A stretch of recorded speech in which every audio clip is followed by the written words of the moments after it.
Hello, everyone. Sorry, I'm shouting. You guys are unmuted, so don't say anything that you might regret. Hello, Wolfie. I see Sean in here, and Adam. Hello, friends. And hello to all the lurkers out there. I'm a lurker, so I love you. Well, I love everyone. I'm tired. Okay. The first thing I wanted to talk about is that this is like the last official panel stream that's going to be happening because it is extremely stressful as someone who works full-time to try and throw these together during the day and try and wrangle people, and like people have lives and I don't see these people very often, so I don't know what they're doing right now. I used to like stalk everyone that I used to know. But so we're gonna have to be shifting to maybe sort of like a crafternoon or a stitch and bitch, as you will, where whoever kind of wants to come on, we will be making things, so you can ask questions and actually see us make things. But they'll be sort of like guided. What did I say before? I already forgot. Guided discussion. Yes, like a guided discussion. So if like I'm working on LEDs and Sam is working on a dress or something, we can be like, would you like to talk about electronics and sewing? Like, those are things that we can do. But yeah, headwear apparently is required for this. I have my hat, but it doesn't fit over my, if I don't it's quite move. jaunty, I actually like that. This is really old. I don't even know.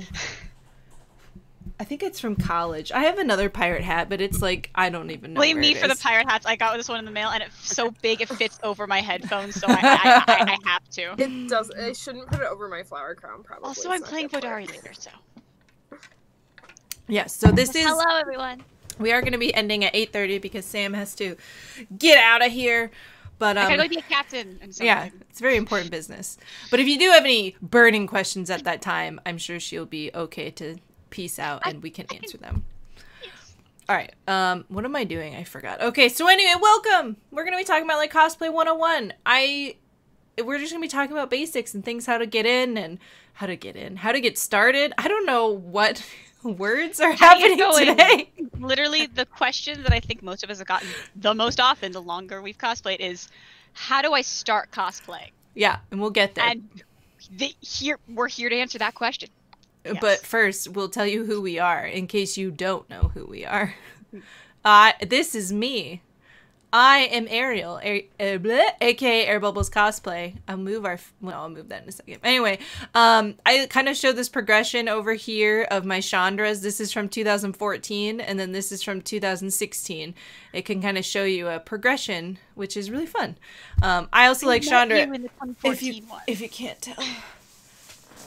This is Chandra Anna. I'm not just like awkwardly rubbing my chest. I mean, go on. You're here on Twitch, so I'm not going to give you the link. So I hope you know where you are. But here are the other places you can find me. I'm gesturing to the computer, like you can see. But I'm most active on Twitter and Instagram. So those will be the places if you want to harass me, and Twitch. Friendly harassment, of course. And I guess we should also say like how long we've been cosplaying for. That would be a good thing to mention. I've been cosplaying since 2012, but I've been costume designing since 2010, 9, one of those years. Okay. What? Next. Ashley. Oh, hey, that's me. Hi, I'm Ashley. Ashley plays Dressup, or Ashley the Jedi on Instagram. I have been cosplaying since 2008 is when I did my first cosplay. I've been doing it on and off ever since. I'm most active on Instagram. I do a lot of like gender bend cosplays just because I love the artistic freedom to kind of switch up the character and kind of add my own unique twist. Yeah.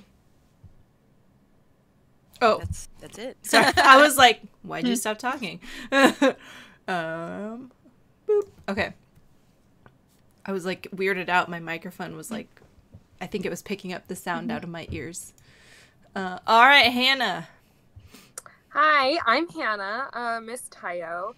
I have been cosplaying since 2015, but I've been a costumer. I've been sewing for 21 years. Long time. And I have a degree in apparel design, so I come from a design background. And I've been doing it for a long time. But cosplay is newer for me, so I've been doing cosplay for about 5 years now. Yeah. And is there a place you're most active on? Oh yes, Instagram is where I live. So come and see me there. I'm Miss.Tyo. That's Tyo. And on the slide, you can actually see my. I thought this was kind of a fun comparison because Winifred was my first cosplay. And I made it for Halloween, and then so you can see kind of the progression between when I wore it for Halloween and when I wore it on stage. And so I thought that was kind of fun. So yeah, that's me. Okay. I didn't want to, like, my keyboard's really loud and I was typing. I didn't want to be like, All good. as you were talking. Which I have done during meetings at work, and people are like, oh, who's that? And I'm like, me, mute. And one day we're going to shoot your Tafiti and my Tamatoa whenever that's done. Someday we'll get there. Yeah, someday. I just have to finish She-Ra first because I'm just so tired of her living on that mannequin. She's there. Always watching me.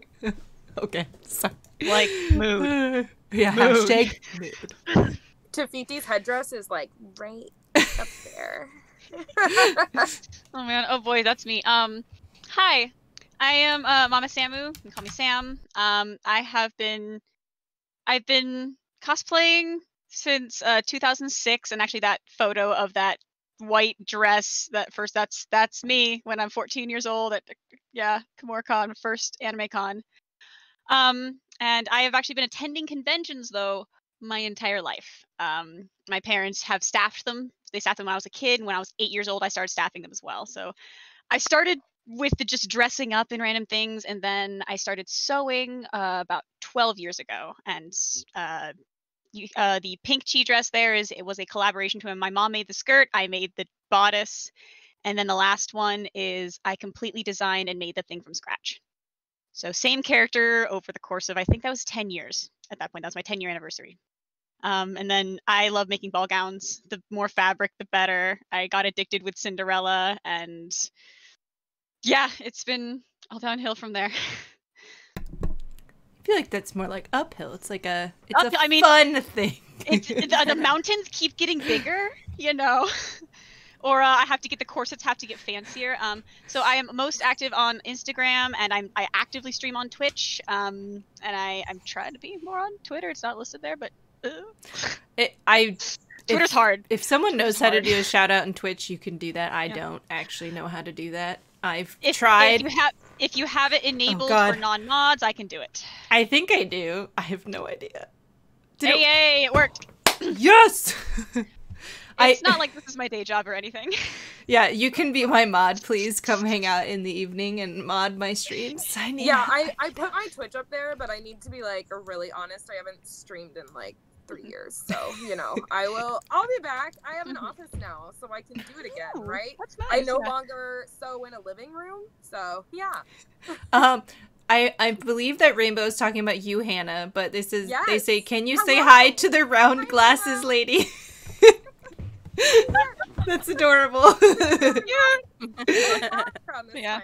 Because I also feel appropriate. That's like we're on the bottom of the screen. We both have Jester on our thing.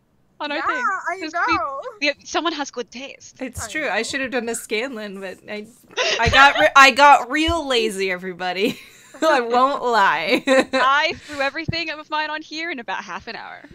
Y'all know what Scanlan looks like. If you want to see him, I'll pull up a photo. But I got a lot of these photos are, I think the last, I used this slide like 2 years ago at Costume College. So Jester was it's sad to say, but Jester was my last big build. So I haven't really done a lot since then. So you gotta build something. Make your transformation to Fiti to... there's a pile of Buttercup next to me, but you know. Pile of Gotta go to Teika to Tafiti. And I can't have it fit me right now. It's too dangerous. It's not safe.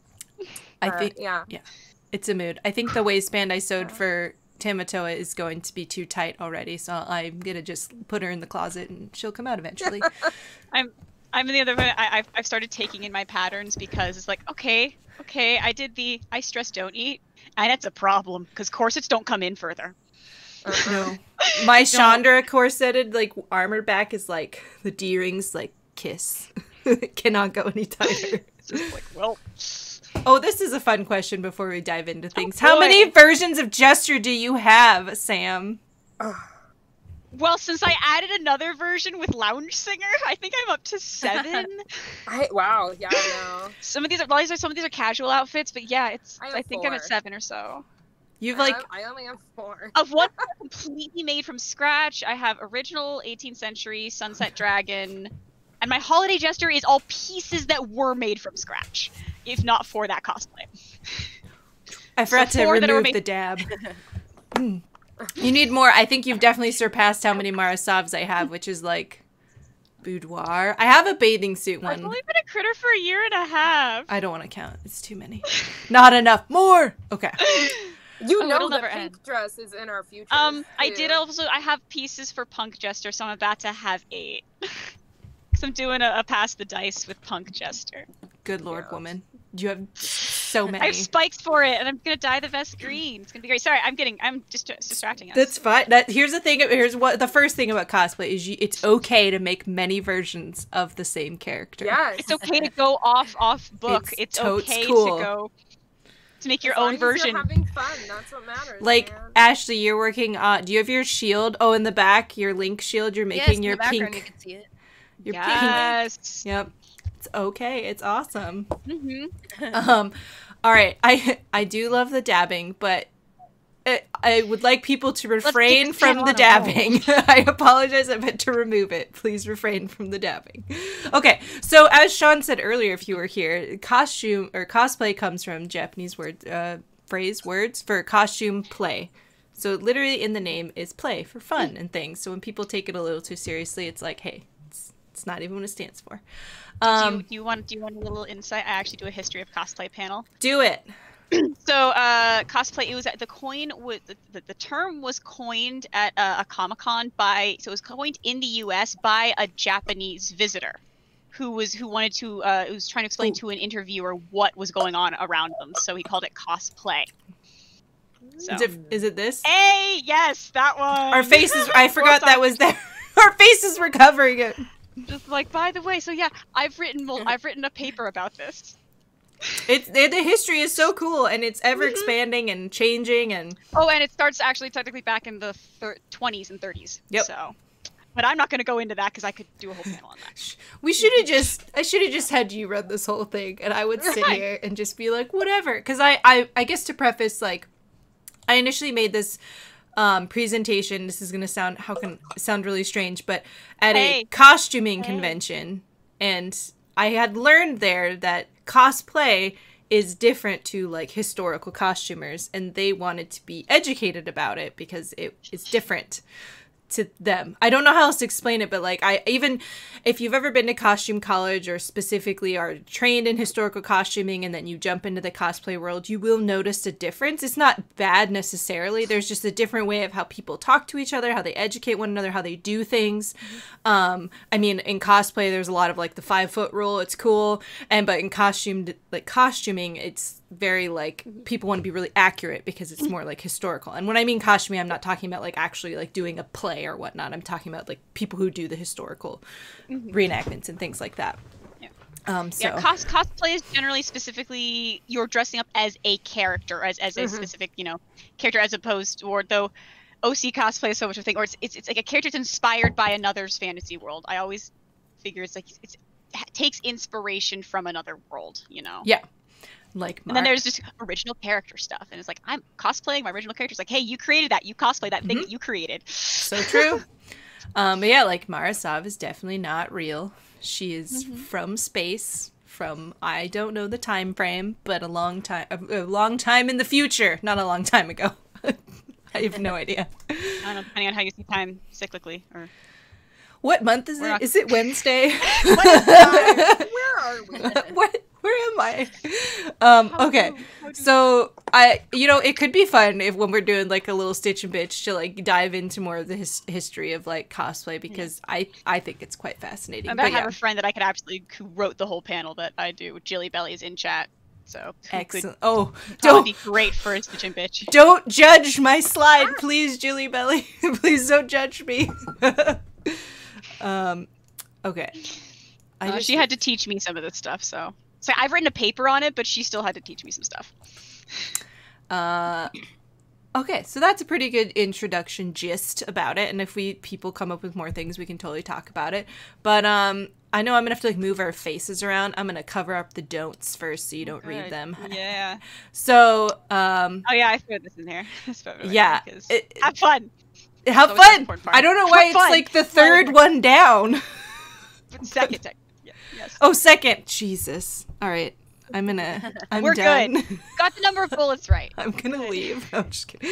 And these are some personal things, so I kind of would like to go around the circle, if you will, and just everyone kind of add like one reason of why they cosplay. I know there's like 800 of them, but like for me, I like to make sure, or things you like to make sure that you're doing with it. I like to make sure to keep it's a passion project. I want to be in love with the character because I'm going to be with this character for a very long time.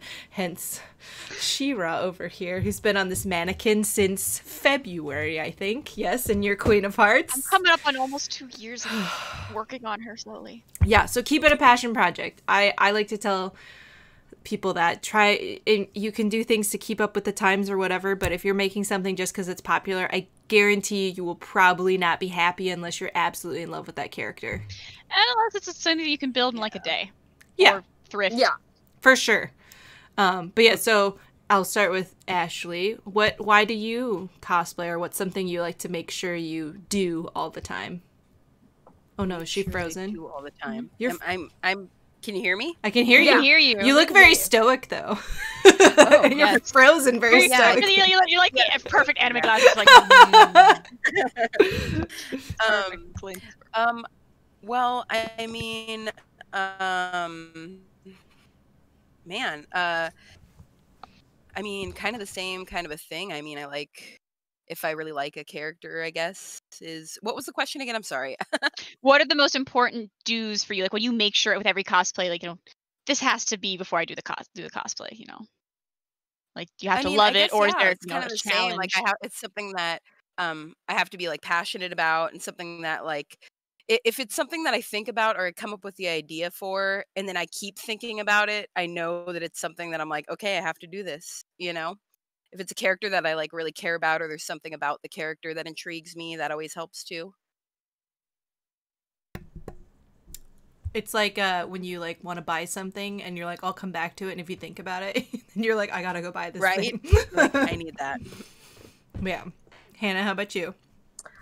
I definitely think that having it as a passion project is really important. I can't tell you how many things I have halfway done because I lost steam for it, or I don't care about it anymore. And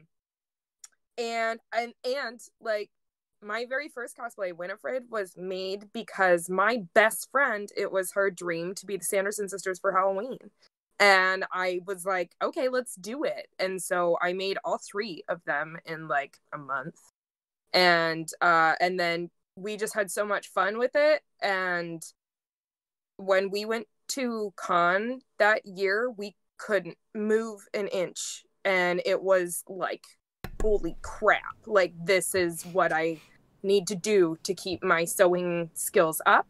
And I think I also think the other thing that I do need to do when I'm picking a costume is make sure there's a little challenge in it, because for me, part of cosplay is also continuing to learn and continuing to push my skills. And I think that, like, have fun, obviously. That's number one. Gotta be having fun. But I do think it's like part of the joy is also learning something or doing something you've never done before. And, I think that's cool. Or even if it's just trying a new style of stitching or a new way of pattern making, it's try something new, So yeah, that's what I say about it. And never press your seams. No! Always press your seams. Press your seams! Don't listen to Ariel. God. Press your seams! Oh God, press! God, you gotta get angry seamstresses down here. God. I did buy like a really tiny like easy press, so I would actually like press my seams while I've been making masks. So just so you know. Did you see my new baby iron? I think did I show you my new baby iron? Is it tiny? Oh. I love tiny Yeah, my irons. tiny Olisa. Oh yeah, we did it. I showed it to you last time we had camp like this. Yeah. But it's the best.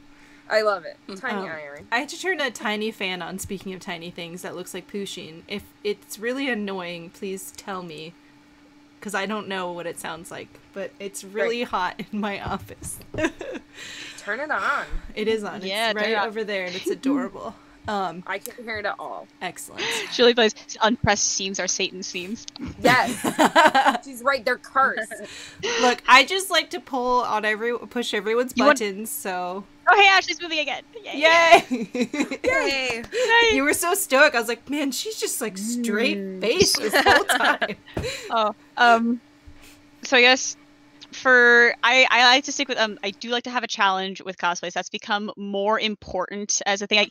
It's always important. I have to like the character. I've hit the point where I've done enough characters that and some things are fairly quick builds for me that I don't have to be in love with the character. I tend to fall in love with the character as I'm making them or as I'm dressing up as them. But like, actually the picture here is a really good example with a Silver Mist, because that cosplay was one it's a Sunset Dragon design, and we got the whole group plus a couple original designs in there. And it was just a bunch of friends, all different skill levels, all just throwing these cosplays together. And I made mine in, I think, 2 days. It wasn't necessarily a passion project, but it was a passion group. It was one of those like dream groups, and that made it really worth it. So making something and doing something with friends, that'll make it absolutely worth it for me. Or I've built stuff for quick skits that are like, oh yeah, this is a total junk cosplay, but we went on stage and had fun. But for when it comes to the long builds, you gotta love them. You have to love them. You can't just love one piece of them. And for mine, it's like there has to be multiple aspects of it that bring you joy. Like the making and the wearing. Sometimes the personality of a character will speak to me, because I just want to be that bitch. I just want to be Scanlan. I mean, do I need any other reason? I just want to be Jester every freaking day. Yeah. And I hear that. I agree with that perspective for sure, about like something that you from a theater perspective about. Sometimes. Oh yeah. And you get excited about it and you have to do it right away. Like that's Ursula for me. Like I made that just in 3 days. Like it. Because I needed it. I needed to wear it. I had a vision, and it had to be real. Yeah. And I think that's okay. Like, that's a passion thing. Yeah. That makes it passionate, right? I made six different Jester cosplays within a year. Like, right? I'm trying to think of, like, the thing I've made the fastest. Like, I guess I made Elspeth really fast, but it was also for, like, a job. Yeah. Bo was fast. Bo was fast. I did enjoy Bo.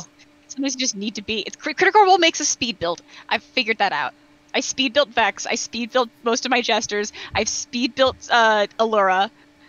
It's the labor of love for me. I just this freaking She-Ra has been like the bane of my existence for like 100 years. I don't know if anyone has seen like my mostly finished boot covers, but they're like so many pieces. Like each of these are all individual seams, and I had to sew the gold onto the white so I could sew them together. Yep. And it's still not done.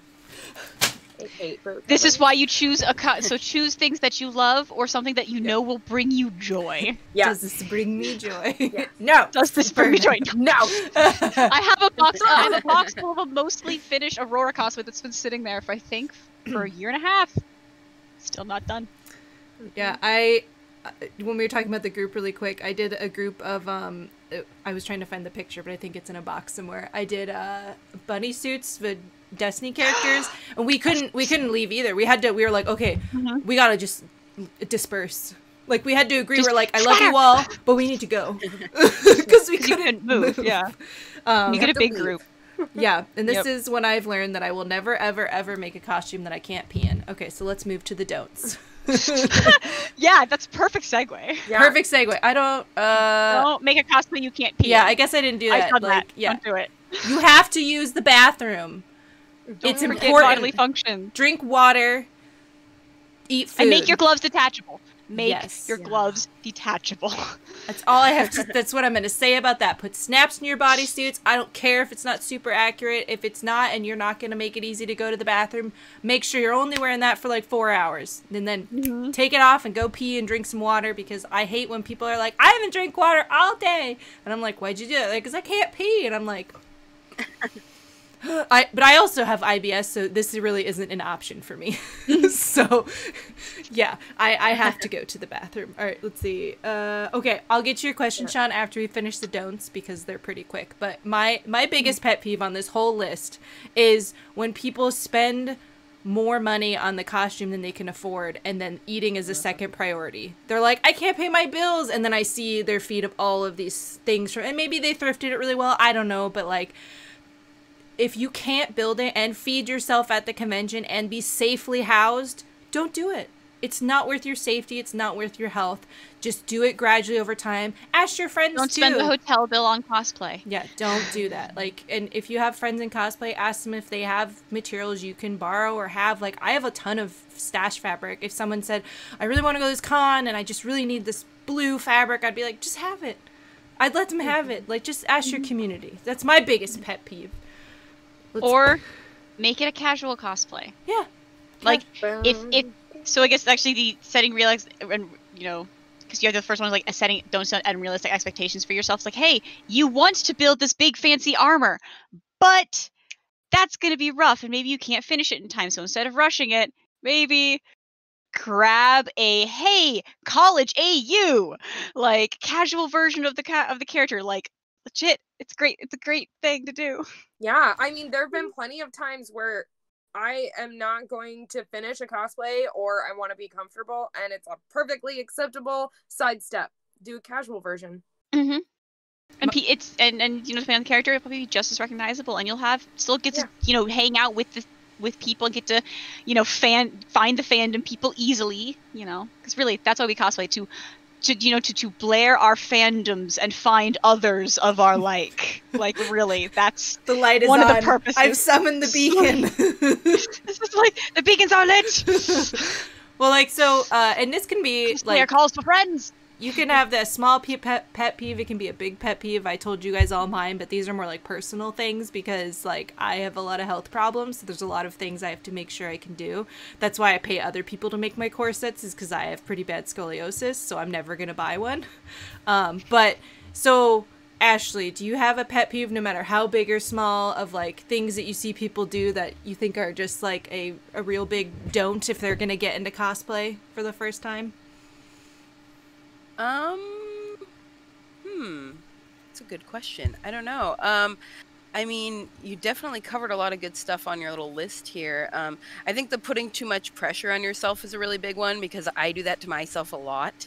And I have to realize, hey, it's okay to just push something off to the side and work on something else, But yeah, I definitely do that to myself a lot, and I feel like that's a big one, because then it really stresses you out and it makes you almost not as excited as you were originally to be working on something, I think that's great. Hannah, your turn. Yeah, I really think it's important to think about your health and safety, number one. Please don't disregard your health and safety, because I want to wear this petticoat with a hoop skirt with a 15-pound ball gown on top of it, but I don't want to wear a corset. That's gonna hurt your body. I don't want you to do that. And my number one thing is to please pay attention to your body and your safety level. Also, please, for the love of God, do not wear body paint and not seal it. That's, if you're gonna wear body paint, you have to seal it. And those are my two don'ts of cosplay. Don't not seal your body paint. Sorry, one second. Oh, phew, I almost messed up. We're good. Okay. Okay. All right. Don't not seal your body paint, and please listen to your body. Take care of your body. Listen to yourself. I know, Sam, you kind of went off. Did you have anything to add? Just when you mentioned all the things with Vulcan, I was like, with an ill-fitting corset? No, with no corset at all. Oh, that's even worse. I cannot tell you how many princesses I've seen who look really pretty, but it hurts me to think that you are cutting into your waist like that. Please don't do that. Like, you, at the very least, you have to wear a barrier. Like, you have got to take care of your body. Yeah. And I just get nervous with people in 12-hour days not paying attention to and don't over tighten your corset. Also that, like, please listen to your body and because you really can hurt yourself in some of these costumes. Covering all the good ball gown stuff, thank you. Yeah. I feel like that'll Ball gown be, we'll add that to the list I'll of the see you Stitch this and Bitch weekend. talks. Yeah. If anyone Appreciate wants to come to a ball gown panel, She-Prop is hosting one, so that'll be it. Oh, Oh do you yeah, wanna, that's the thing. hey, yeah. why don't you hype this that up weekend. really quick? What's the deets on So it? yeah, I don't know the details when it's going to be released, but we're filming the thing Oh, okay. soon. yeah, Yeah, we're filming it this weekend. This We're weekend, gonna yeah. film a ball ball gown gown. panel. Okay, awesome. So Yeah. stay tuned for that. Yeah, check out I'll She-Prop. talk all It's about safety. Perfect. oh, we've got All all. about safety. As it should be. So I'm trying to think. Like I had a really really good don't, and now I can't remember it, and I'm really mad at myself. All right, well, let's answer Sean's question when you think about yes. it. So, have you ever Okay. started a cosplay halfway through, you were not happy with it and gave up on it because you did not have the passion or could not deal with it technically?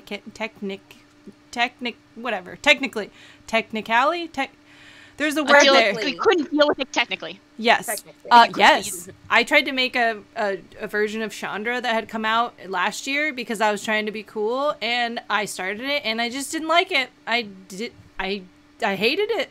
Like, I thought I was gonna like it because it's Chandra, and then I started making it, and I was like, I don't like this at all. So yeah, it happens. Are we all nodding that yes, we've had those? Yeah. Yeah, Yes. I right now I would really love to finish my Buttercup costume. It's not for lack of passion, but I need a person to do my fitting. The skirt is 7 yards. I can't just like wing it, you know, like it's very heavy and I really need help. And so right now I am stalled, and it's not for lack of passion, it's just for a technical reason. So hopefully it will get done because I really want to cut my hair, and this is all for Princess Buttercup. All of this is for Princess Buttercup. I love it. But yeah, Gorgeous. like I mean, hey, I've abandoned a lot of cheap costumes, but not very many big ones because they're really expensive. Normally when I'm making them, I'm dealing with lots of fabric, and I really don't like looking at a big chunk of fabric on my floor thinking I'm never gonna finish that. Yeah, that's how I feel about Tamatoa, but she will be done. Okay, anyway. She will be done. Yeah, I have got Aurora sitting over there. It's like I like her, but it's just like I have to refit her, like, or my size changes to the point where it's like, well, what am I gonna do? I can't, like, it would be easier to make a new one than to try and finish the old one. I have a few costumes that are sitting like that, so. I think it's and that's a totally mood. a technical issue, you know, like without being able to have somebody come over and do a major recut or a major refit. I think a lot of people are on hold right now. Yeah, I know I am. Even with the dress run, sometimes it's like it's not the same. Or maybe you start something like a couple years ago, and then you come back to it and go, oh, I've gotten so much. What was I? Nope. Like, kind of just leave this one to the dogs, kind of. Yeah, totally. I'll remember my really good don't later, but I guess the main thing is I guess don't make things because other people say, hey, you need to do this, or we need you for this group. Yeah. Or we want you to do this. Like, I have a cosplay that, like, I'm okay with. I ended up being okay with the character and okay with the thing, but I barely knew it. It was making it for friends. I made mine from scratch. Theirs were mostly bought. It was I enjoyed because I got to make a it was the first time making a corset for me. Like, that was the only reason, but now I look back and go, why? Why? Like, meh. Yep. You're not. It's not going to be as fun. if you're not. I made a monk Sailor Venus for a group, and I hated it so much. Like, someone made the pattern for me and everything, and I hate it. It's like living in my basement in a plastic tub. My garage, not a basement. And it's gonna live there until someone is like, hey, I want to buy that, and I'll be like, great, you know what, just have it. At this point, like, I hate it. And it's all this, like, nice linen. I dyed everything. Anyway, sorry. We could talk about all this stuff forever, but we got lots to get through. Yeah. So if I remember the great don't later, I'll Yeah, Please do. All right, we will move on. I don't know what's next. I know I clicked it, but I forgot. Oh, etiquette. This is very important for when you're just going into it. Like, I'm going to just kind of go through it, and then if there's something that's not listed here, please say something. But basically, cosplay is not consent. You've seen the sign. Don't just, like, shame people because they're... I mean, we even talked about this in the last panel that I hosted about the cosplaying while BIPOC. Like, don't shame people for their skin color, their body shape, disability, etc. It's for fun, and we're here to have fun. Don't touch people unless you ask permission. Don't compare yourself to other cosplayers. That's the don't that I had. Don't compare yourself. Don't compare your first cosplay to someone's 12th cosplay. Don't go in there thinking, even if it is their first cosplay, don't compare your costumes to others. Compare yourself to yourself. That's also a really good etiquette point. It's there we because go. and this goes into even with competing, or if you're with a friend or you meet somebody and you're like, oh my god, look at that costume over there or something. And if someone says yours is better or you should have won, that's not nice. No, it's not nice at all. Don't say that. I've had it happen to me, to my face, and that is unacceptable. You do not get to come up to me because I look completely different, make an assumption about who I am, and then tell me I didn't deserve something because of my costume. That's unacceptable. I never want to hear it. I'm using my mom voice, and none of you deserve this. But I'm serious. The one of my favorite cosplay moments is I competed in Tafiti at Rose City Comic Con, and I met a beautiful cosplayer who I think Sam is friends with. I know.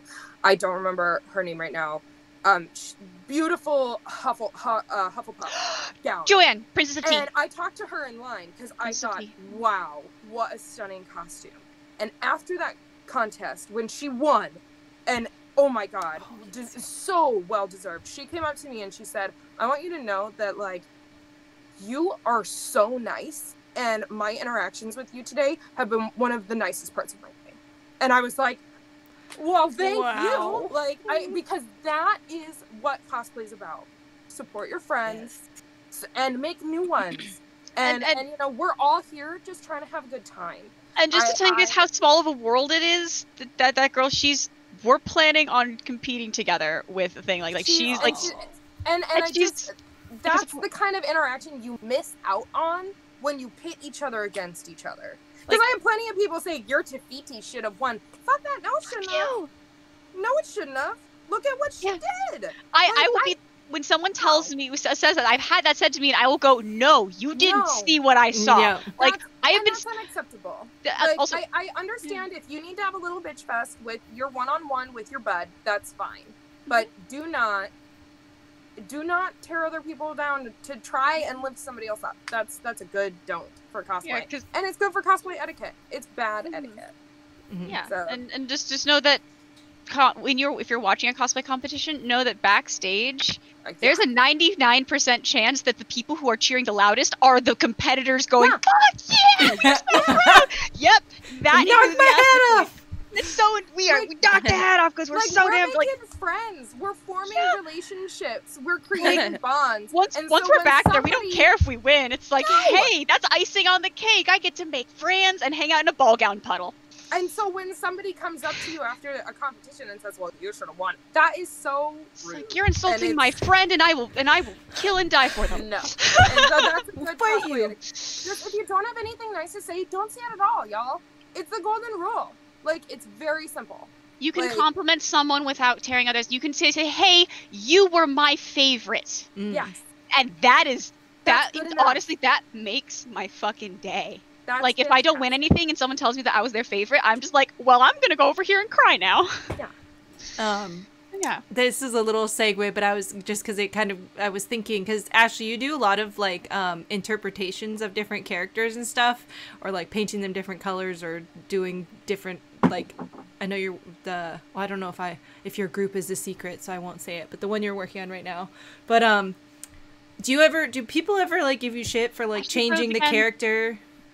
Oh yeah, can we hear you? Oh, I just get called. Can you hear me? Yeah. Yes. Yeah.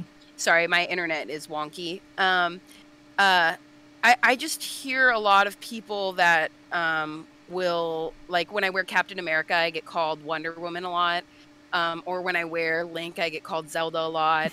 I have had people be like, "Oh, well, why don't you cosplay this character?" Referring to like a female character, and I always just tell them, I'm like, well, I like cosplaying the male characters. I like being able to change, them and make them female and kind of like, put my own spin on it and stuff. But yeah, I do get people that will say stuff. But when I explain that to them, they kind of understand. I've never had anybody like try and fight me on it or anything. But yeah, That's good. it is very interesting. It hasn't always been that way, but has very much become this is your interpretation. You do you. Yeah. Yep. Yeah. Okay, so going down this list just to kind of, because like a lot of these are going to be like no duh, and we can all just be like duh and then move forward, but like we talked about this also in the last panel, don't change your skin tone to something that's offensive. If you're going to be blue, be blue. If you got to be green, be green. But like, don't tan your skin, don't bronze your skin, don't put blackface on, like.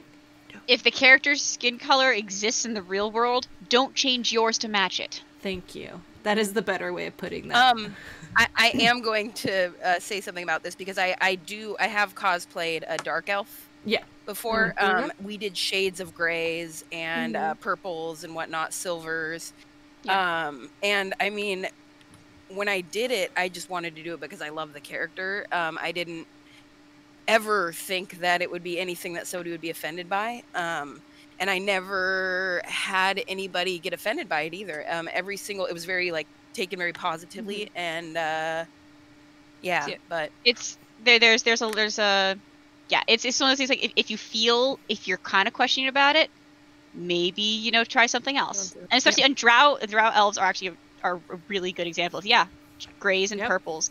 And we really talked about that specifically on the last panel too. So one of the panelists, she actually also does like a dark elf, I think. So it was very enlightening to me. So, but yeah, I think it definitely just has to do with like the shading and whatnot. And if you're unsure, you can always talk to someone who may have a better opinion. I don't know what I'm trying to say, but a well-informed individual, someone with a different perspective than yours. Yes, it's always it's a great discussion to have. I've definitely pinged my friend Abby before because I was like, there's this thing going on or there's this character and I'm like, I don't understand what X, Y, and Z, and we had a great discussion about it. So and be open to learning. Always go into if you're unsure about something, don't go in with I want to do this and I want to it needs to be you need to be ready to change, have an open mind when it comes to things. Don't, words. It was also said, like, all skill levels are okay. Everyone has to start somewhere. You could start, like, hitting a home run right out, or you might, like, peter it out. Like, I definitely was a peter out person. I almost, like, blew up something on my back porch, and now I don't do that anymore. So, like, everybody starts somewhere, and that's okay. And be willing to help each other. Don't expect to like get something though. I was in a stream the other day with another cosplayer and she was talking about how like she 3D modeled this giant sword and all this stuff and somebody was literally like, give me the model. And she's like, I don't want to give it to you. Like sometimes it's okay to be, I guess, like selfish for certain things because she put in that hard work and she doesn't want to upload it because she doesn't know how, or she doesn't want to be that source, because then if it goes viral, she could potentially become this source for creating this STL file or whatever, which I totally get. So like there are certain things that it's like, okay, but don't be like, it's a secret, I'm not telling you. Like that's not cool. This is creators are welcome to share their knowledge, but you are not entitled to their intellectual property. Exactly. But and then be aware of real world issues and be sensitive to them. There's a lot of real world issues right now. I know when COVID first started, there was drawings of some pretty terrible cartoony, like scantily clad Asian women as like a COVID virus. That's a good example of like, don't cosplay don't draw that. So there's a lot going on right now, so just be sensitive, and if you're unsure... Be aware of the world around you. Cosplay is a global community. Be aware of that. Yeah. I cut Especially you off, if you're posting yourself on the internet. Sorry. And then use good judgment and be kind to others. We kind of talked about that a little bit earlier as well. If you're a little unsure, maybe don't do it, or have a discussion with someone that is a little more informed than you are. And just be nice. I have so many friends now from cosplay. Like, Ashley and I became friends because I don't even remember, we were talking about cosplay, and then now we're friends. Yeah. I was serving you at my, Yeah. at my job, right? Cosplay? About cosplay. Yeah. Yeah, and it was that's just how it happened. And then like I know I met Sean that way, and then I've met my friend Brian that way. He like God so many years ago at PAX, I was dressed as Codex, and he was this like WoW wizard. And Cosplay is the only thing that would make me break my no coworkers on Facebook rule. yeah, Like, that's funny. Yeah, no coworkers. unless you cosplay. Unless you cosplay. Yeah. And I guess this is only because I've only entered into this world really recently where I've been like hired to do jobs. Like this time last year I was at San Diego Comic-Con working for Hasbro at the Wizards of the Coast booth. And then a few weeks later I was going to be in Japan working for Wizards of the Coast again. But like know your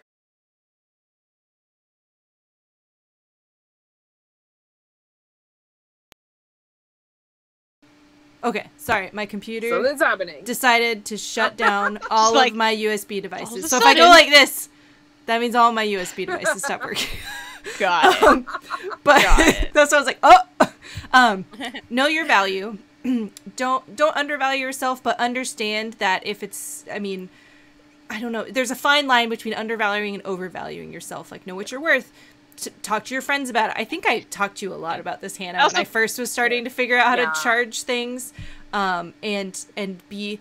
I do a lot of spreadsheet work, so Can I? And this hire might you? not apply to people. This might not apply to people who are just getting into cosplay. Like, No. this is stuff Exactly. a lot further down the Sorry. line. And there's cosplay 101. I was thinking like if you got really lucky and went viral and people started coming up to you or something. But anyway, just Yeah, know yeah. your worth. Know And your maybe worth. keep, if it's something that you want to do in the future, keep track of it. Track your hours, see how much money you're spending, and maybe like you get better at making a corset and your time has decreased, so adjust your value accordingly or whatever. So just it's a good thing to keep track of so you're not like blindsided if it does come and slap you in the face. Like someone's like, we want you, and you're like, oh God, I don't know. But there's a community I'm a part of I'm not going to talk about specifically, but there's been some turmoil about the value of the people in the community, and it's a little awkward. So anyway, it's just nice to know your value, because it's nice to just be like, I'm in my bubble here. Okay. I will move forward now. Okay. Kind of. Yes. Oh. I guess one side note on that is, if you're getting into cosplay, don't go up to someone and undervalue if you're commissioning stuff. I guess that's Yeah. where that would apply. Yes, If you're commissioning exactly. Yeah. someone, do not expect to pay. Oh yeah, I can get it cheaper commission. No, Yeah. you can never get it cheaper commissioned. Never. no. Yes. You And can get I a better mean, no, quality, but yeah. always. Yeah, and it's like I haven't really run into this personally. I've just heard stories where somebody asks and then they do say like, well, I'll get it cheaper over here. If you can't afford it and you ask, like just realistically, like I was going to do a commission with someone and then I realized like her budget was totally fair. I was just like, I guess it's a little outside of my mental budget that I had. Not very much. It was a little bit out of it. And I was just like, I'm sorry, I gotta save money. So I appreciate you taking your time, but I can't afford that right now, basically. Let's see. Don't assume a discount if you're commissioning a friend. Oh, Honestly, friends tend to the good friends, they tip. yeah. That is something I forget. You know what? I forget tips are a thing you can do. I don't know why. Don't forget You also that. buy me food. Yeah, or family. That's my sister you buy who me does all food. my art. It's right there. I do pay her in a way. I do pay my sister for all the stuff she does. So With love. with money and love, and I buy her presents sometimes. So yeah, It's okay. No, I pay for my hair with sewn goods. Yeah. It's fine. Okay. So where do we start? You're ready to cosplay. Let's do this. I like to go through this little checklist. I'm going to cover up this awesome picture of me and my mom. I forced her to make that. I think she had fun. I'm not really sure. Just breaking Having all fun. the don'ts. I know. I'm sorry. We won we did a contest and we won, and then I love my mother, but she came to me. She's like, "Oh, I'm like 1 for 1 Errol. What are you?" And I was like, "It's just rude, Mom. It's just rude." Talking about contests. It was her first Oh, I have a contest and friend she who- won. I was like, Some sass. Friend Yeah. who did the same. Oh yeah. Oh "Oh, hey, effing rude." Okay. family there. So this is like a checklist I like to go through when I think about a costume. Like, do I love it? I like your example, Ashley, of like, am I thinking about it for a few days or a few months? Okay, yes. That's like Tamatoa for me. I've been thinking about it for like 2 years. Am I passionate about it? Yes. are you comfortable wearing and making it? Which this can change over time, because you could be like, I'm Yeah. comfortable making X, Y, and Z over here, and maybe you'll buy X, Y, and Z over here. So that's okay. I like to kind of be like, am I comfortable making most of it? Or buying it. I mean, that's also there too. Do you want to crossplay? Are you okay with Yeah. Is it a crossover? And can I afford it? I bolded that. It's very important. Can I afford it? It has taken me months to buy all the pieces for Tamatoa. I still don't think I have them all, but months I've been collecting everything. So, And there are ways to do cosplay on a budget. Cinderella was made for under 300, which there's 200 yards of fabric in that beast. So, do the math. Winnie is all you're under 100 or something, or under 100. Yeah. Under $100. It's possible. No, I made most of my costumes. My Princess R2 is also under 75. Miguel that I just built was under 100. Yeah, it's easy. It's totally possible. I think a lot of it is think about also for those of you who have friends and family who might be seamstresses, or maybe maybe you sew and you have some things. Dash cosplays. Like look. Like, what do you have, you know? Yeah. And think about what it might be useful for. I get lots of free fabric. I've received so many free things from friends and family who know that I sew. And you know, don't forget, reduce, reuse, recycle. Check thrift stores when they're open and it's safe to go. If you have a local reduce, reuse, recycle. Bed sheets are great mock-up materials. Bed sheets are awesome. Curtains are great fabric. Dude, there's a Doctor Strange that won the first place in needlework, second place overall. Yeah. That was made out of a bed sheet. And guys. It was like under $20. Yeah. Like, it was amazing. Just make sure that they're not being used. Kicked my ass and I bowed down. Don't just steal the curtains. Yeah, no, you had to. Yeah, like, but yeah, like both. Don't go full Sound of Music. But there's a local. I have a local reduce, reuse, recycle store near me. I got a bolt of white satin that I used for 2 ball gowns. 2. I was able to make both Princess R2 and Rose Quartz using that fabric, and I got it for $8. The whole roll. Nice. It's you can totally do it on a budget. It's totally possible. I recommend following our Shield Maiden as well. She does tons of budget cosplay. If you want to see budget and see how far a budget can go, she's good at that stuff. Yeah. I tend to hit the mid ground of I'm going to get decent quality material. I'm going to get mid quality materials that looks nice, but it's polyester.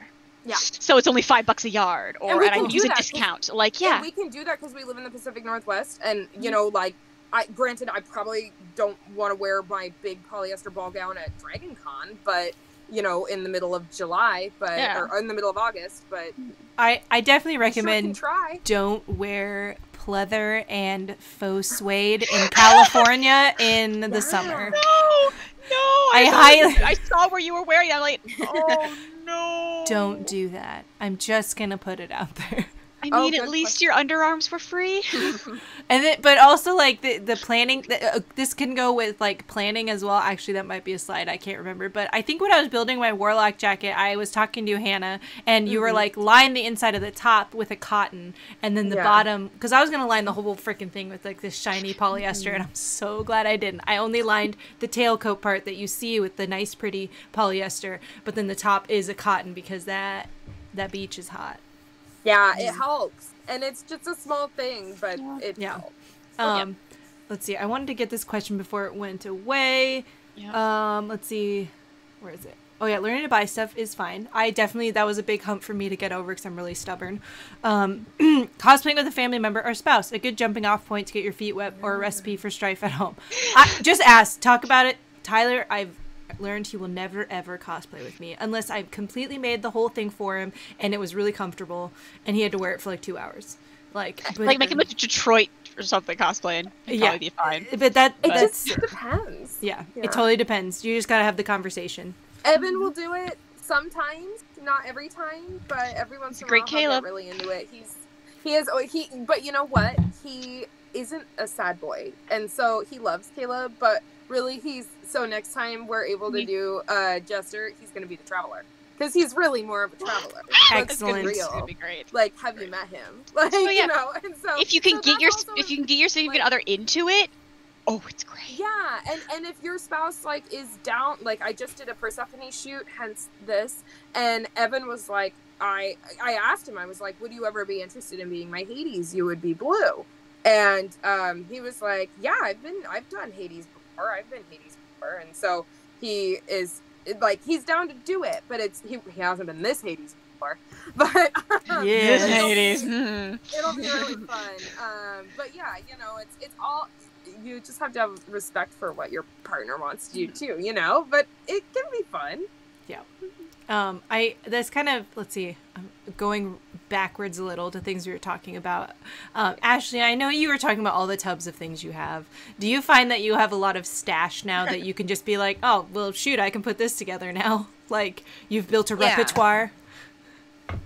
Oh yeah, no, for sure. And I also find myself like, when I want to just make something out of the blue and I'm like, oh, I want to make that like now, you know, I usually have the materials on hand to construct random things. But I buy a lot of stuff when I see it on clearance.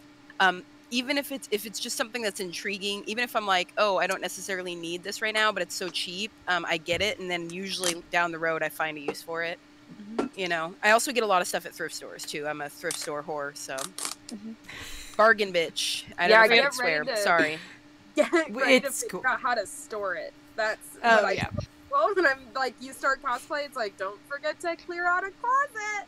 I'm an amatic of my own. It's like I would have I'm realizing if I didn't cosplay, this would be so swanky, this entire place. But I cosplay, therefore everything has craft supplies and fabric. And I have 25 or more totes full of fabric that is yet to be turned into things.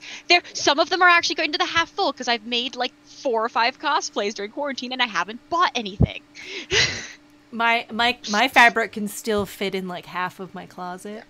Yeah, you let me show you my hoard, and I went, although, oh honey, honey. This is my mask making cart because I thought COVID would be done by now, and it's not, and so I'm actually making masks still. So I was like, I'm tired of getting these out of my closet, so they just live in this cart now. This is just.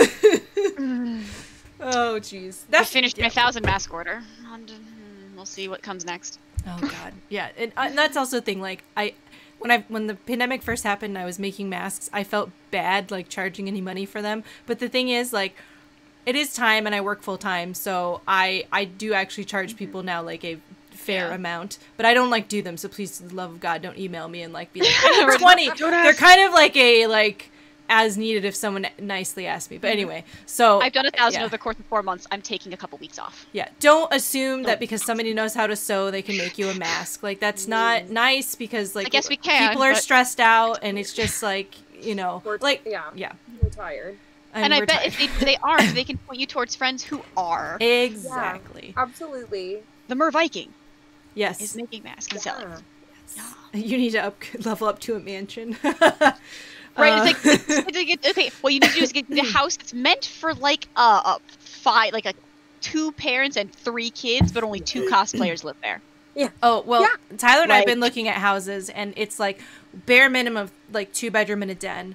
But then like the 3 bedroom and like the basements are looking really nice. And then like it has to be a 2-car garage at least, whether it's too deep or too wide, because like we have a gym, we have 2 motorcycles, and then we have like my shop now. And I'm like, God damn it. Like, the list of things we need. And then a cosplayer, I'm like, crap. I have tons of totes in the garage of all my armor and stuff. Like, they used to live up here, and now there's no room. But, I'll be great where I am in 20 years. My parents finally decided to move out to the country. 20 years, yeah. I'll be 48. I'll be really old. I'll be so old. Still cosplaying. I'll be 50. Still cosplaying. Hey, just do Sophie in reverse. Just do House of the Castle in reverse. Start with young Sophie, and then just do all the cosplays, and then be like, hey. I can do it. I mean, my mom looks awesome. That's what I plan to do. I'm not going to tell you how old she is in this photo, but she looks awesome. That was her first prop. I was going to help her make it, and then she was really stubborn and made it herself. I appreciate your mom. Because that would be me. It's like, no, I'm doing myself. You're making me do this. I'm doing this. Yep. Oh, that's another thing. If you do, like, as you're starting and you want to get your friends into it and stuff, and maybe whether they know something or they don't or whatever, I was really annoying to my mom of being like, do this or do that. Or when she watches me, so she's like, why are you doing it that way? I'm like, I don't know, because I'm doing it this way. So don't do that. Like, unless they ask for help, or you're about to curb them from a disaster. I watched someone literally cut like half of their pattern piece off as they used my serger. Just don't bother them unless they really want your help, or you're gonna avoid a disaster. And then last on this slide, do not compare yourself to others, which we already talked about. Yes! But it's there. Don't do it. I'm guilty of it. I'll be real. It happens. It totally happens. I just went off on this early. It's fine. Yeah. It's gonna happen. Either just like have a zen moment with yourself, maybe vent to like a really good friend of yours about it, and then move on. Because sometimes it's good to get it out instead of bottling it up. But and if you need something to compare yourself to, again, compare yourself to yourself, because you just look at your old stuff and go, "Oh God damn, I'm so much better." Right? Like, because you will be. Like, trust me. I definitely try and do that with Chandra. Practice makes better. Okay. I don't know what's next. This is gonna be fun. Well, bam! Oh, I picked a character. Now what do we do? Oh, I love this photo. Oh shit! Yeah, that's where I'm sitting. We actually talked about like working in a space. You can literally work anywhere as long as you like kind of make sure you have a set space and safely set it up and things. I started sewing on a coffee table in a 1-bedroom 700 square foot apartment. It's okay. You can do it. I built Winnie in a 300 square foot apartment. Yep. When the queen is out, she takes up like this entire cutting mat. Yep. Like it's. I think I tried to fit a photo of Anastasia in the space, but I couldn't. Yeah. Like, Ashley, you do so much stuff in the space you have. Like, sometimes you tell me and I'm a little horrified because it's like toxic chemicals, which don't do those inside. But I am astounded by the amount of things you can do. I use tiny patio, you know. Well, and I have like a bigger living room workspace, and then I have, which is what I'm in right now, and then I have like a tiny table so that way I can hang out with my boyfriend while he's playing games and craft too. It's like, you know. This is why the E6000 goes in a syringe. Right. This is fair. I've been trying to put the glue in other containers, but I have failed. But now I have a garage, so I just glue down there. Although I really like, I really like this glue. Because it doesn't, like, smell as bad. And I can just open the window up here and use it. But I like it. It's not as smelly as barge and makes me not want to barf. So, you know, it's all good. Yeah. I made sure to throw in a picture of you and me in our during our boudoir. Because, like, if you commission or buy stuff. Because I think that shoot, I bought stuff. I made a couple things, and we just combined and mix match. And my eye patch I got made by a friend because I can't 3D. I didn't want to make that myself. Yeah, I think because you made both those corsets, the pink one and the one that I'm wearing. I was about to like move the photo, but we're in the slideshow mode, so I can't do that. But and also the photo it doesn't have the rest of it. Oh, okay. Oh, you're right. It is. I just the close-ups. Yeah, I'm blind. But anyway, and then the necklace a friend of mine made, and then Sean did our makeup. So, and then we were in an apartment, like just in the living room on like a blow-up mattress, like for the photographer. Yeah. Yep. Like, you can do a lot of stuff in a small space, whether it's a photo shoot or making stuff. Just make sure you're safe. That is the biggest thing. Be safe. When we had a community garage where I lived, I was spray painting down by our parking spot. So I would bring all my shit down there, which was very annoying because we lived on the second floor, but it was like a long walk to get down to the garage. Yeah. And then I would spray paint down there instead of inside my house. It was 90 degrees that day. Yes, it was 90 degrees. It was a hot day during the shoot. Oh god, it was. It was really hot that day. Yeah, it was balls hot. The air conditioner was fighting it. Okay. You can, when you're starting cosplay, don't feel you have to make every single piece. Like, if there's one piece, like, hey, I want to make that thing, but I don't know how to do the rest, thrift it. You know, there's online shopping everywhere. There's, you can ask friends to help if you commission others. I can't afford a whole cosplay, but I can afford this fancy piece. Yeah, like Ashley, your shield, the Zelda one, was bought. I just called it Zelda. Your Link shield. Yeah, I bought it. I bought it at a costume shop, Masquerade, in Redmond, and repainted it and put all the world's glitter on it. All the craft herpes. Fantastic. I love it. Yeah. Infect the world. Yeah, that's what you got to do. And now I've been slowly buying glitter thanks to you. Tyler's gonna be so mad at me. I wake up with sequins and rhinestones stuck to me, like literally Goodbye, on the shower. rainbow and just- perfection. round glasses, Lee. I just love the description. Bye, Rainbow. I love you. But yeah, so like I personally like. There's a lot of things I don't particularly like making. Well, like okay, so here's some examples. Oh, I'm so sweaty. I'm sorry. I bought this knife. My friend Cat Valkyrie Studios made it, and then this motherfucker's still up here. This bad boy is mine and Ashley's son. She sculpted the base of this for me because I was like, I don't know how to sculpt, and she does. Because there's like, you can't. Oh, I almost knocked my pizza over. There's like intricate like lines and stuff, and then I took it to a friend's and I molded and casted it. So like, it was teamwork, which I think is great. Yeah. Like I learned something. I learned more about like the molding and casting. I will never sculpt. You could never get me to do that ever in my life. I'll die. I had my trap. Yeah, this is the one that got signed by Laura Bailey. But I had this 3D printed. A friend was making these, and I'm like, please, I'm not that good yet. I have one in progress, but this one hangs by my bed. Yeah, and like, yeah, go ahead. Kat made my jester horns. Like, she printed them for me, but they were made by Snails and Snips Cosplay. Yep, I have the same ones got 3D printed by a friend. Because they're the cutest ones. Yes. Big plug for Amanda. Yeah. Oh, we can kind of see them in this photo, right down here. Yeah. Are those so that's. Yes, so the horns. Horns. Yep. Okay, so I included that photo because like that's another one's like, hey, that's pulled out of my closet and a piece of the random cosplay, and just I think all of us sitting there, we're all different characters. It's Marceline, it's Raven, and it's Jester. They're all just in casual clothes. They're in punk outfits. So if you are a goth, you've got a cosplay. Have a cosplay in your closet if you are a goth. If you have ever been a goth or punk. No, my goth phase was a long time ago, and I wouldn't fit in any of those clothes anymore. I just have the accessories left over. All I bought was a pirate shirt. Everything else was my closet. Okay, so this I won't lie, I'm terrible at the cosplay hacking and sourcing materials. I am the worst. I'm very stubborn. I just spend my money. So I posted, this is actually a picture of something that a friend of mine in the magic community did. If you're familiar with the character Olivia Voldaren, this is a chess piece from it. That silver is Sharpie. Yeah. So like, that's why I wanted to talk about the hacking is like, you can do stuff with Sharpies and it looks great. She won, I don't remember if she won first place in Journeyman or not. I can't remember, but she did win something at LA Comic-Con a few years ago, and I was screaming so loud backstage, I won't lie. I was like, oh my god. But yeah, so y'all are really good thrifters and hackers, so I'm gonna let you guys take this away. I think we talked a lot about this, already. Like, that's fair. Use your local resources, find reduce, reuse, recycle stores, go to thrift stores, use those crazy curtains as your mock-up material. Like, get sheets on clearance. Like, materials wise, it's easy. I think finding the tutorials, like finding how to do something is going to be the challenge. So honestly, Google is your friend. Yeah. Look up, if you're going to cosplay a character, look and see if anybody else has cosplayed it. If it's an even remotely popular character, probably has been done. And even if it's not necessarily exactly what you want to do, you can look at how others did things. Like when I was making the Queen, I think there's like maybe 2 or 3 others that exist of this one, which shocked the hell out of me.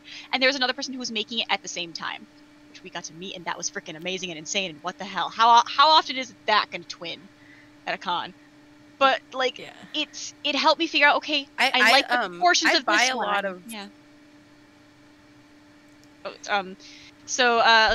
seeing other things like, hey, you can like how one person did this and look at their progress for that, or like how another person did their skirt and look at their progress on that. So instead of going into it completely blind, you can use others' mistakes to learn from. Like, you don't have to climb that mountain alone.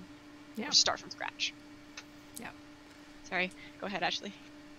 Oh, I was just saying, I'll like buy, like I did a Fallout version of Princess Leia, and I bought the Leia blaster for like $7 on Amazon, and I just completely like sanded it, repainted it, and added rust and everything to it and wrapped it, and I have a picture of it in one of the slides. But excellent. You can get super cheap stuff and just completely turn it into something else. Make it more look like a prop that you put a lot of love into. Yeah, because you did. Yeah, it was true. Yeah, honestly, changing something's skin that much. Yeah. Somebody did, Xander Pander said, I like to look up other cosplayers to get ideas on how to make a character. I do that too. Like, I actually super love Kimpatsu cosplay because she sells a bunch of patterns. I actually bought all of her patterns for the She-Ra. I was going to make the sword, and then I saw it online, and it was really cool, so I bought it. But, yeah, and I just had to modify the sizing, which was very annoying, as Hannah knows. But, yeah, so... It's we great. Got there. Eventually. Now it fits and it's great and there's a zipper and everyone's happy. I had to remake the collar. It's okay. It's another good sourcing thing though, is, you know, don't forget to ask your friends for help and or find somebody in, you know, like after that first convention, you're like, you can make a lot of connections with people in your area. And sometimes they know about that great little fabric store that you've never heard of, you know, or the best deal at the Joann's because they work there, or, you know. Ask them ask specific questions. Like when you're wondering something, like I love it when people ask, hey, you're making this corset, where do you get your boning? I'm like, that's the question I want. Like, don't ask, how do I make this cosplay?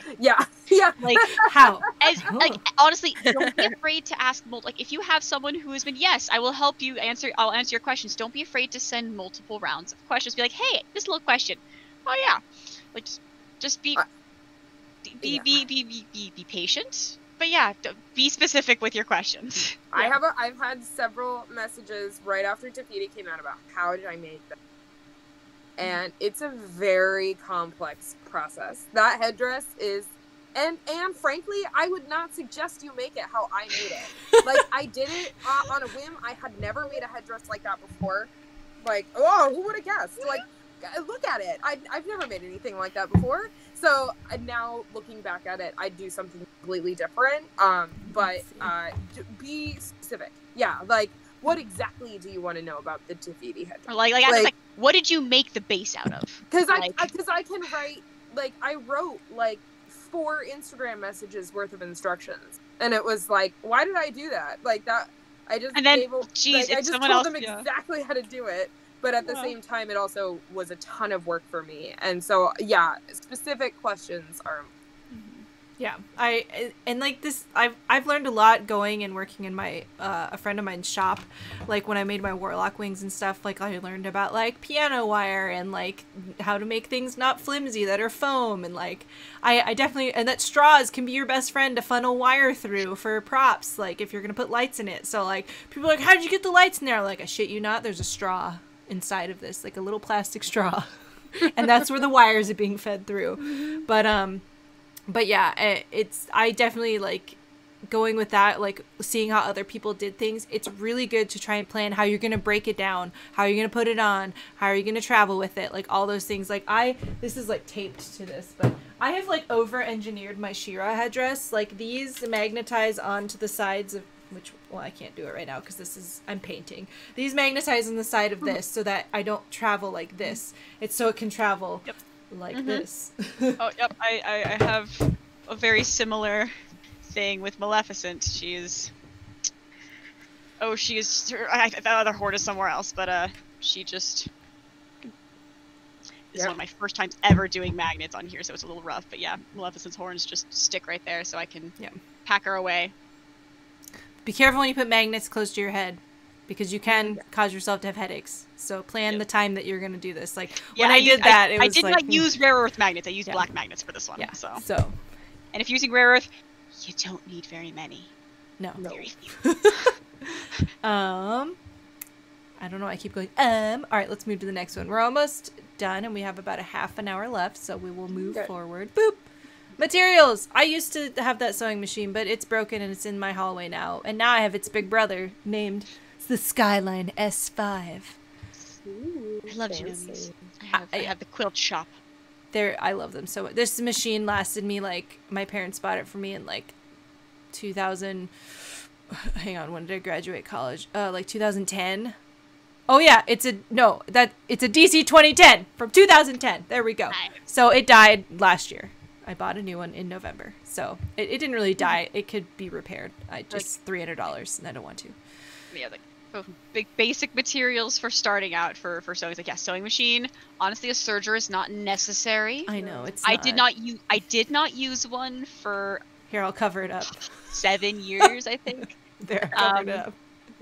Yes, like 7 years, and I still barely bring it out because you can do a poor man's serge with a zigzag stitch. I know, but it's just but the clean edges. I was spoiled using sergers in college, and I need. I also you learned at a class how to do the thing. I didn't. Yes, it's true. Well, and not just that. I also used Google. You know, because I use instruction manually. They're not. I finish a lot of my edges with a picot edge. This is all done on a serger. I do it. Beautiful. You just reset all your tension settings. I do a cabbage edge, like I do the lettuce, and you know, all the time. But it's not a necessary tool. No, so don't be intimidated if you're trying to get into cosplay for sewing. Don't assume you need a serger because you don't. No. It's a nice tool to have, especially if you're going to be making a lot of spandex things. Yeah. But it's not necessary. And like mine is from my grandma. Like this is, you know, my serger's from like 87. Oh my god, the woman's hair in the video, guys, is wow. Oh my god. But it's a white speedy lock, but I love it. It's a differential feed. It does a lot. I also can gather skirts and stuff on it because it has it's a differential feed, so I can gather, which is pretty great. I think you taught me how to do gathering on mine. Yeah, because yours is differential. Yours is a baby lock. It's literally this one that I'm hiding. It's this. And most of them can do that now. Like most of them can do that. I have a second serger over there too. I have lots of sergers. But I have too many sewing machines. But basic sewing machine. Is all you need. And you can get them at the thrift store. Do not spend a bunch of money. Do not spend $200 on a sewing machine. Dear God, if it's a new thing for you, like. Go to a thrift store. Go get it serviced. Just do it that way. Sometimes I see people like, I'm just getting into sewing. This is my $200 brother. And I'm like, why would you do that? Yeah. No, because it's gonna last. It's not gonna last very long. And so your first machine, it's not gonna be the one that's gonna last you forever. If you're getting into sewing, get something cheap to figure out if you like it first. Just figure out if this is the thing you want to do, and then the next machine you get should be $500 or so. Yeah. God, I don't want to tell you how much I spent then. I'm ashamed. Yeah, my Kenmore. My parents got me my Kenmore when I was 12. It's a $90 Kenmore, and it still runs. My sister has it now. I used that thing through high school, through college. It built Winnie. It built everything for a good 15 years, and it still runs. There's a good point though. Don't buy those little like no bobbin ones, or don't even buy like the little baby Genomes. No. They're not good for just beginning. I bought the little baby Genome because I needed to travel with it to Japan, and it works great for quick fixes. But I actually sewed on it for like a month, and I wanted to cry because my other machine was broken. So get something that's actually functional, has a bobbin, very easy to learn. I taught like elementary school kids on the Singer Heavy Duty, I think. It looks like it's from the 80s, but I think they're still new, and that's just how they make them. And they're so easy. Gray. And I swear to God, these kids did so much dumb shit on them, and they don't break. So sometimes I see a lot of people want to get like the cool, technical, neat sewing machines that has buttons, and it's like you don't need any of that. You need a straight stitch and a zigzag. That's it. And if you're just starting out, maybe that $25 machine at Goodwill is the one. Because honestly, a lot of those older machines that are made out of metal last longer too. The insides of the older machines are better. If you get they're way better. My machine is 20 years old. My Singer Quantum bullshit has nothing on my old here we Singer. go. There's Julie Belly put a link. Oops, well I just opened it. Yeah, don't buy this one. But it's so effing cute. It is adorable, but don't. Those little baby ones are useless. Yeah, don't do it. The Singer the Singer, one of the last ones that was made with metal bodies about 20 years ago, it was inherited from my mom. I gave it to people who use it for leather, like things a workhorse. It got serviced. It's been serviced, a couple times, and it's like, it was not good for making Cinderella. I upgraded for Cinderella. Totally. Like. And that's true. That's true too. Like You you're will gonna hit a find point where you need to upgrade. Yeah, Yeah. they Get a copy, totally bribed me to upgrade. Anyway, well, we could talk about this for 100 years, but Yes. yeah, I spent. I guess I'll be honest, so you can know the ranges. I think my parents bought this one on sale, and I think it was like $300 or $200 or something. But I mean, I used it till last year, so it was almost 10 years old, and I used the shit out of it. I sold faux fur, faux leather, like it was worked. And then here's the thing, you're talking about old machines. That's why, you know, if you want to go that route and don't want to have to worry about a repair, the thing that broke in that one was an electrical thing. So like it had to be like completely opened up and fixed. And my mom was like, don't, just go, I'll help buy a sewing machine for you. So I got a pre-owned Skyline S5, which was great, but I learned that the foot holder thing, I don't know what to call it, is a different shape than the others. So when it broke, I had to buy it from AliExpress because it wasn't sold anywhere else, because it's the only Janome with this very specific sized foot thingy. I don't even know. So anyway, I could go on a tangent. I feel like you don't need to say this, but Sean, hot glue gun is not a sewing machine. Wait, this one, I have this one. This has fabric hot glue in it. It's like, where's mine? It's over there. Don't- glue gun does not count. It is a useful tool.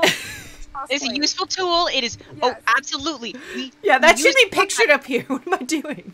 Like, but yeah. So hot glue gun, I think he asked earlier. So what's the difference between barge and another? Oh kind yeah, of so barge. they're Working honestly like the same. Like I was using barge when I made this slide, and then my friend introduced me to Weldwood.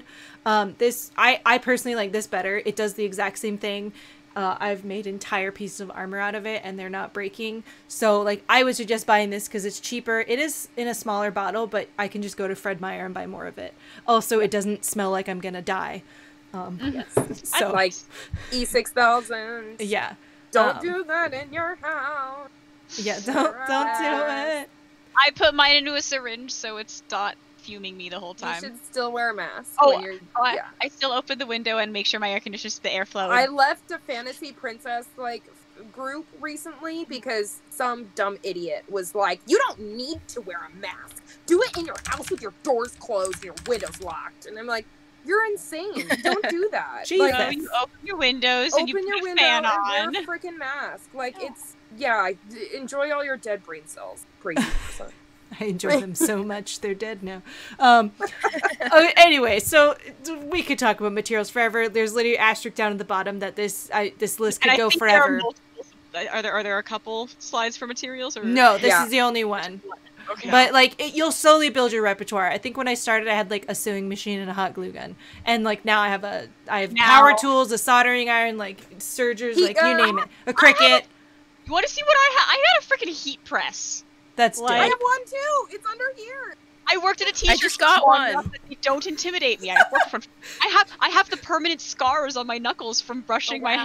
hand because Oh I my worked God. 5 years at a t-shirt shop. Clearly, I need to buy a heat press. That's what I need to do. Mine. Cricut and heat press. That's the duo. Yeah. I needed to have. So. But anyway, so you'll build up your stuff, and you can always borrow from other people. Just ask, and maybe not during a pandemic, but you know, just ask people if you can borrow things. I've definitely lent out stuff. Oh my God, I have to mention this only because I was scolding Ashley the other day. If you're gonna dye stuff, buy a pot specific for dyeing or a bucket. Just look at her face. no. She's so horrified right now. Ashley, no. You have to use your thrift food and go buy one. That's how I got my pot. I thrifted it. Mine too. It is, dude. The chemicals in dyes are so freaking dangerous. We shouldn't even be doing this on our stovetops. I just This is took a true. class on all this safety stuff with a top-rated theater safety expert. Like, please, for the love of God, do not ingest dye. Don't do it on your stove.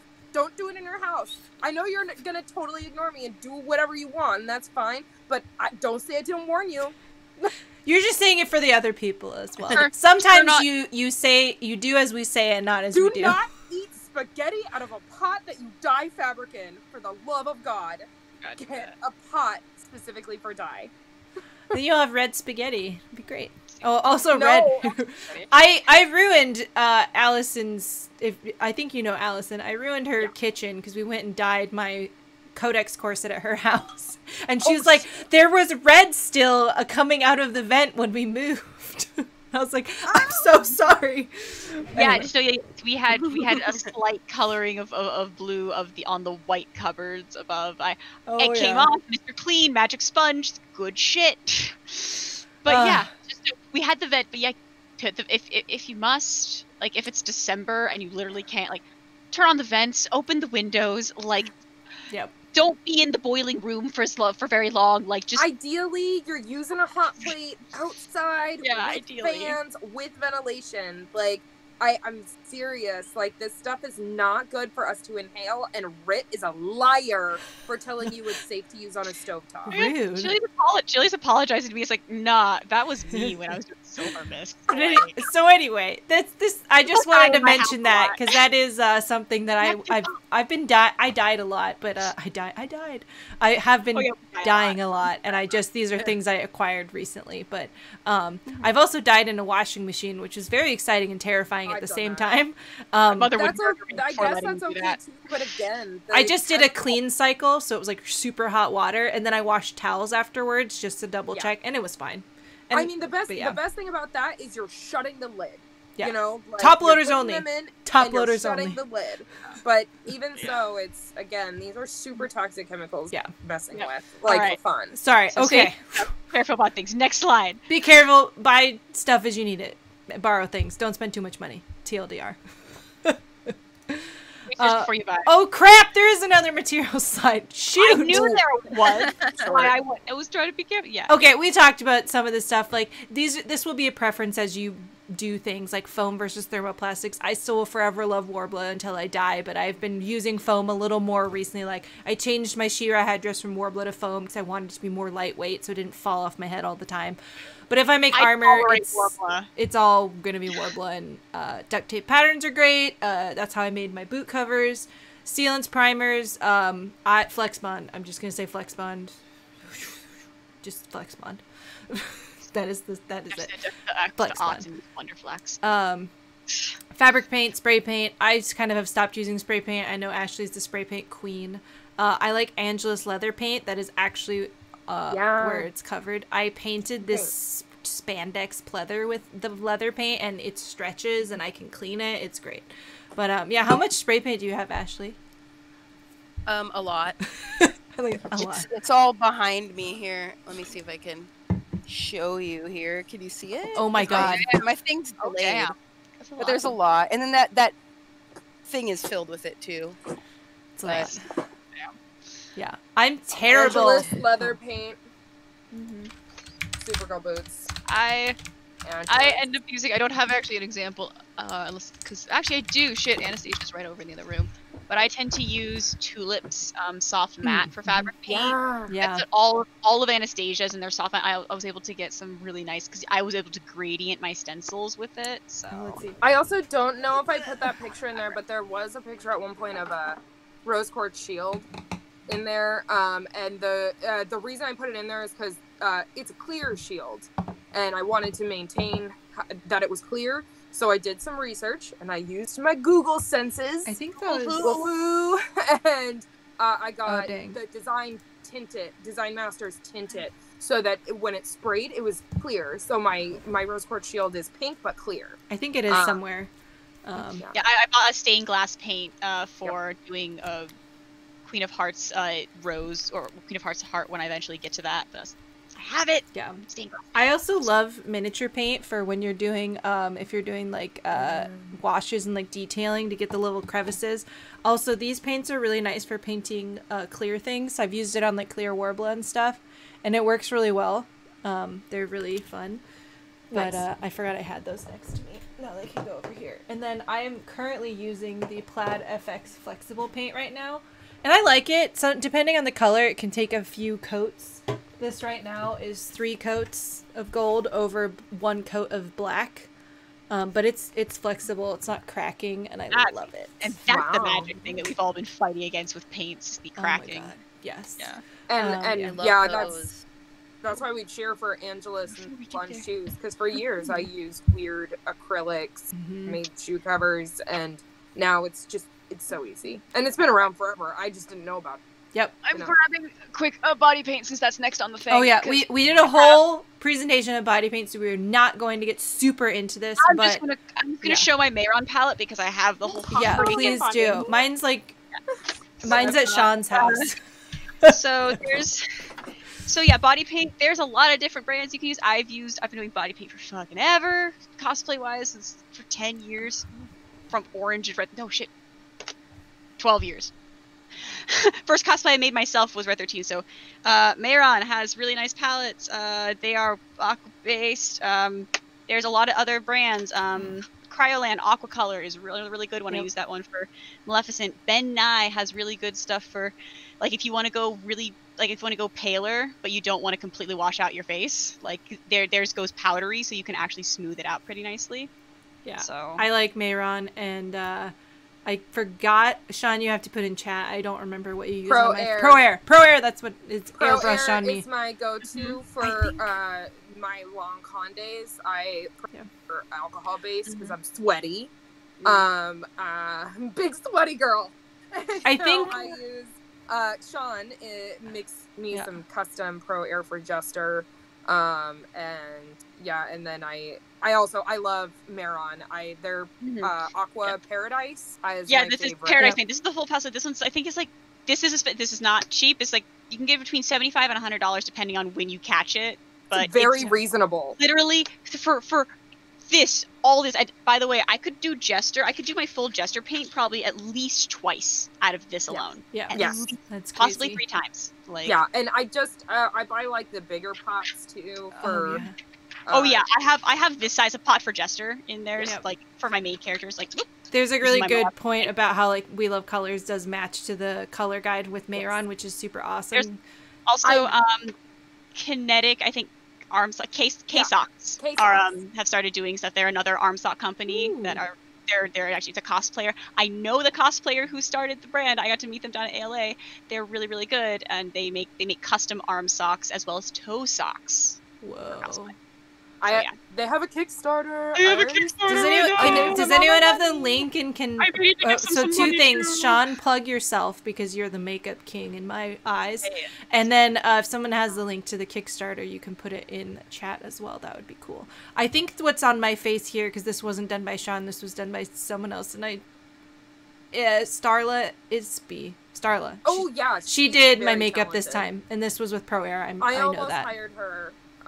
And I will in the future. She's very talented and very nice. Yeah, I did like this look. My hands were very blue because we forgot about them and painted them very quickly, so that's why they're not in this photo. All right. And I also put in all caps, do not use PAX paint because that is meant for prosthetics. I swear to God, after I did Queen of the Reef the first time back in 2015, someone was like, I use PAX paint, look how blue I am. It just like hurt to scrub off. And I'm like, no shit. So anyway, I'm very passionate about that. Just test it out. If you're also worried, test it on your skin. Like, maybe borrow some makeup from a friend, or if you know a professional, like, talk to them about it. We found out recently I'm allergic to lavender, and I think Shonda used to use lavender on me, so now we're not doing that anymore. So just test it. My dermatologist said test right here in your elbow. It's a good place to test things if you don't want to put it on your face. But yeah. And I saved it. If you look under my videos in like the panel section, there is the makeup panel there. So I highly suggest giving that a watch if you want to see even more in depth about body paint. I know we could totally talk about paint and armor stuff, but I think that is a great Stitch and Bitch thing too. If you have more specific questions, this is totally going to be a preference thing as you begin crafting. My preferences changed. I thought I was going to be a seamstress, and then I was like, fuck that, I hate sewing. And now I make armor mostly. So I started primarily as doing body painting with I'll make costume next to it. So your preference will change. I'm sure we all can nod and say yes. I think this is the cosplay mods. I think most of these are your pictures, right, Ashley? Because you're like the mod pro, I feel like. I have I'll be over here. Yeah. I don't touch things. I just buy them the way they are. Yeah, I just wanted to show examples of like buying things, like cheap things, and modifying them for costumes and stuff. A lot of these are things that I like bought at random places or off Amazon and modified. I hit up Spirit of Halloween when they did their 50% off and got the little chainsaw and modified those for like evil elves for Krampus, you know, to punish naughty children and whatnot. But yeah, I just wanted to show like, you know, you can buy really cheap things and make them wonderful, you know. I love it. I love this gun too. This is one you were talking about earlier, right? The blaster. Yeah, the Leia one. Yep. I bought it like $7 on Amazon, I believe. How did you do that rusting? That is crazy. So I actually used salt, like thick sea salt and water. And I put a little bit of water in the crevices, and then I put sea salt, like coated it in the water. And then I painted. I spray painted over the top. Well, I had painted the rust first, and then added the salt, and then I spray painted over the top of it, and then I chipped all the salt off, and it left the. That is nice. Dope. We're getting requests from chat to show us your sweet tooth. Because isn't that behind you? Sweet tooth right behind me, yes. So this is Sweet Tooth. I don't know if you can see it. Okay. It's so this cute. This is a chainsaw that I got at Spirit, and it still runs. I also added whenever it's done running. I think I could stop it. There we go. I also added, I don't know if you'll be able to hear it, but it plays Jingle Bells. Oh my god. That is glorious. But yeah. I love it. Good old Sweet Tooth. And I just repainted the chainsaw and added all the cute stuff and piped on the silicone frosting. Oh my god, do you have your bat with the crystals on it too? That one is fascinating and terrifying at the same time. Oh yeah, I do. It's still a work in progress, and it's heavy as shit. But yeah, this is a bat that I bought. It's a metal bat that I got at just like a thrift store for like a few bucks. And then I have hundreds of quartz crystals on it. I love it. And there's still a chunk in the back. Kill someone. Yes. Oh yeah, for sure. This is it a good will never see a point. con, Yeah, but, you know, not see some photo like shoots. not con safe. When These are things that would not be allowed in the door. When you start making no. things, if your character's gonna have a prop, look up the rules of the convention to see if your prop can make it inside. Because they're very specific now too. And I like, yeah, it's crazy. So they're all different now. But you like to make a lot of them for photo shoots, so it's good. Yeah, I do. Yeah. But yeah, I will never do this because that's just like way too much effort in my book. But if this is what there's a lot of people that like to do this stuff, and I think it's super awesome, but I will never do it. I will not lie. I don't even think I have anything that I have modified. No, I don't. I guess like this, no, the sword was a kit. Nope, I don't do anything. Okay. I tend to make things from scratch, so. Yeah. I do that too, but if I can modify it, or if I can modify something and I can find it for cheap, and I'm like, why not? You know? Yeah. Especially for like photo shoots and stuff. Yeah. Yeah. Power of modification. Don't be afraid if you see something you're like, oh, that's kind of right. Totally go for it. It's gonna be awesome. I just don't do weapons really. Like Yeah. I haven't had props really in terms of things. So This is true. You've had staffs, little staffs. yeah, staff. Like it's mostly staffs. I've had a trident. I've had Jester's lollipop. I've had I really don't do props much. It's all ball gowns. Physicists don't carry weapons, which they should. Damn it. Well, lollipops. That's true. I mean, I've had to pull daggers out of my corset for Cinderella for a skit thing. That was fun. I would be so confused and interested at the same time. I'd be like, what the Cosplay chess is a wild ride. I think Late night cosplay chess is even wilder. Okay, I think this is... Oh, God. Oh, shit. Oh, F. 1 second. Sorry. There's like 2 more slides that we'll blast through.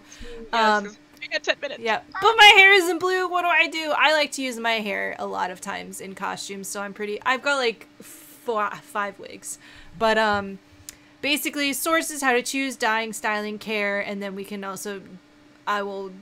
The context and makeup, like I said, please refer to the other panel about makeup, about safety. We go very in depth about safety. The one thing I'll talk about context is let them sit in a solution for 24 hours when we put them in your eye. I've seen so many bad reviews because people were like, my eye's burned. It's because they put them in right away. they will burn. Put them in solution for 24 hours and then put them in your eye. And if it hurts, take it out because there might be something in it. Don't just be like, oh, my eye's just being dumb. When I was putting in lenses last night, there was a tiny hair. Took it out, was fine. So, anyway. I also added this photo in here just to say, if you don't like wearing contacts or they are uncomfortable for you like they are for me, guess what? There's an app for that. Don't wear them. And if you want your eyes to be purple or pink or blue or brown or whatever color they need to be, use an app. Like, that's why I put that gesture photo there, because I'm not wearing contacts in that picture. My purple contacts are so hard to put in, it's not even worth it. And so I just started editing my eyes, and you know what? That's okay. Yeah, it's totally cool. Mm-hmm.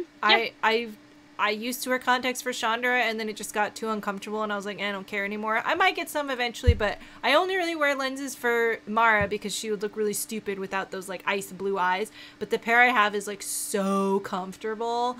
Oh, I wish I could remember what the brand was. But I kind of wear the same brand, honestly. If I ever find it, I will let people know. But yeah, it's just be smart, be safe. There's a lot of good websites out there. I think like actually like Honey Color's okay, and Unique So is another good one. I have a code for them if you guys end up wanting to buy them from there. I need to buy some actually. I know Ashley, did you just buy? You just bought a bunch too from. Yeah, I just got my order today. Where'd you get them from? Unique So, or? Yeah. Okay. Yeah. I've never had a problem with them. Although I had one issue with a pair of the full scaleras that I got from them. They started chipping in the corners and then just cracked in half, and I was like, oh, that's scary. So you know, yeah. But and I feel didn't do that in my eye. Yeah, God, that would be so painful. Like, but yeah, so Unique, so their customer service is really good. Like, they get back pretty great. quickly. Yeah. So and if you use code Sammu, you get 10% off. Shoot, I gotta go buy some now for no reason, just to have them.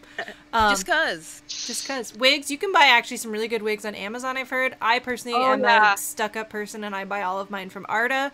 I want to see my most recent lace front from Amazon. Just to, like, you can get high quality from Amazon. Yeah, they have really good wigs on Amazon. I was very surprised. Wow, that's nice. Yeah. This is for another character that I have, and then I have a big old curly purple one that I have for the pirate character. But this is from Amazon, like 35, 40 bucks great. maybe. In the slideshow, my rose quartz, those are Amazon wigs. Mm-hmm. This one?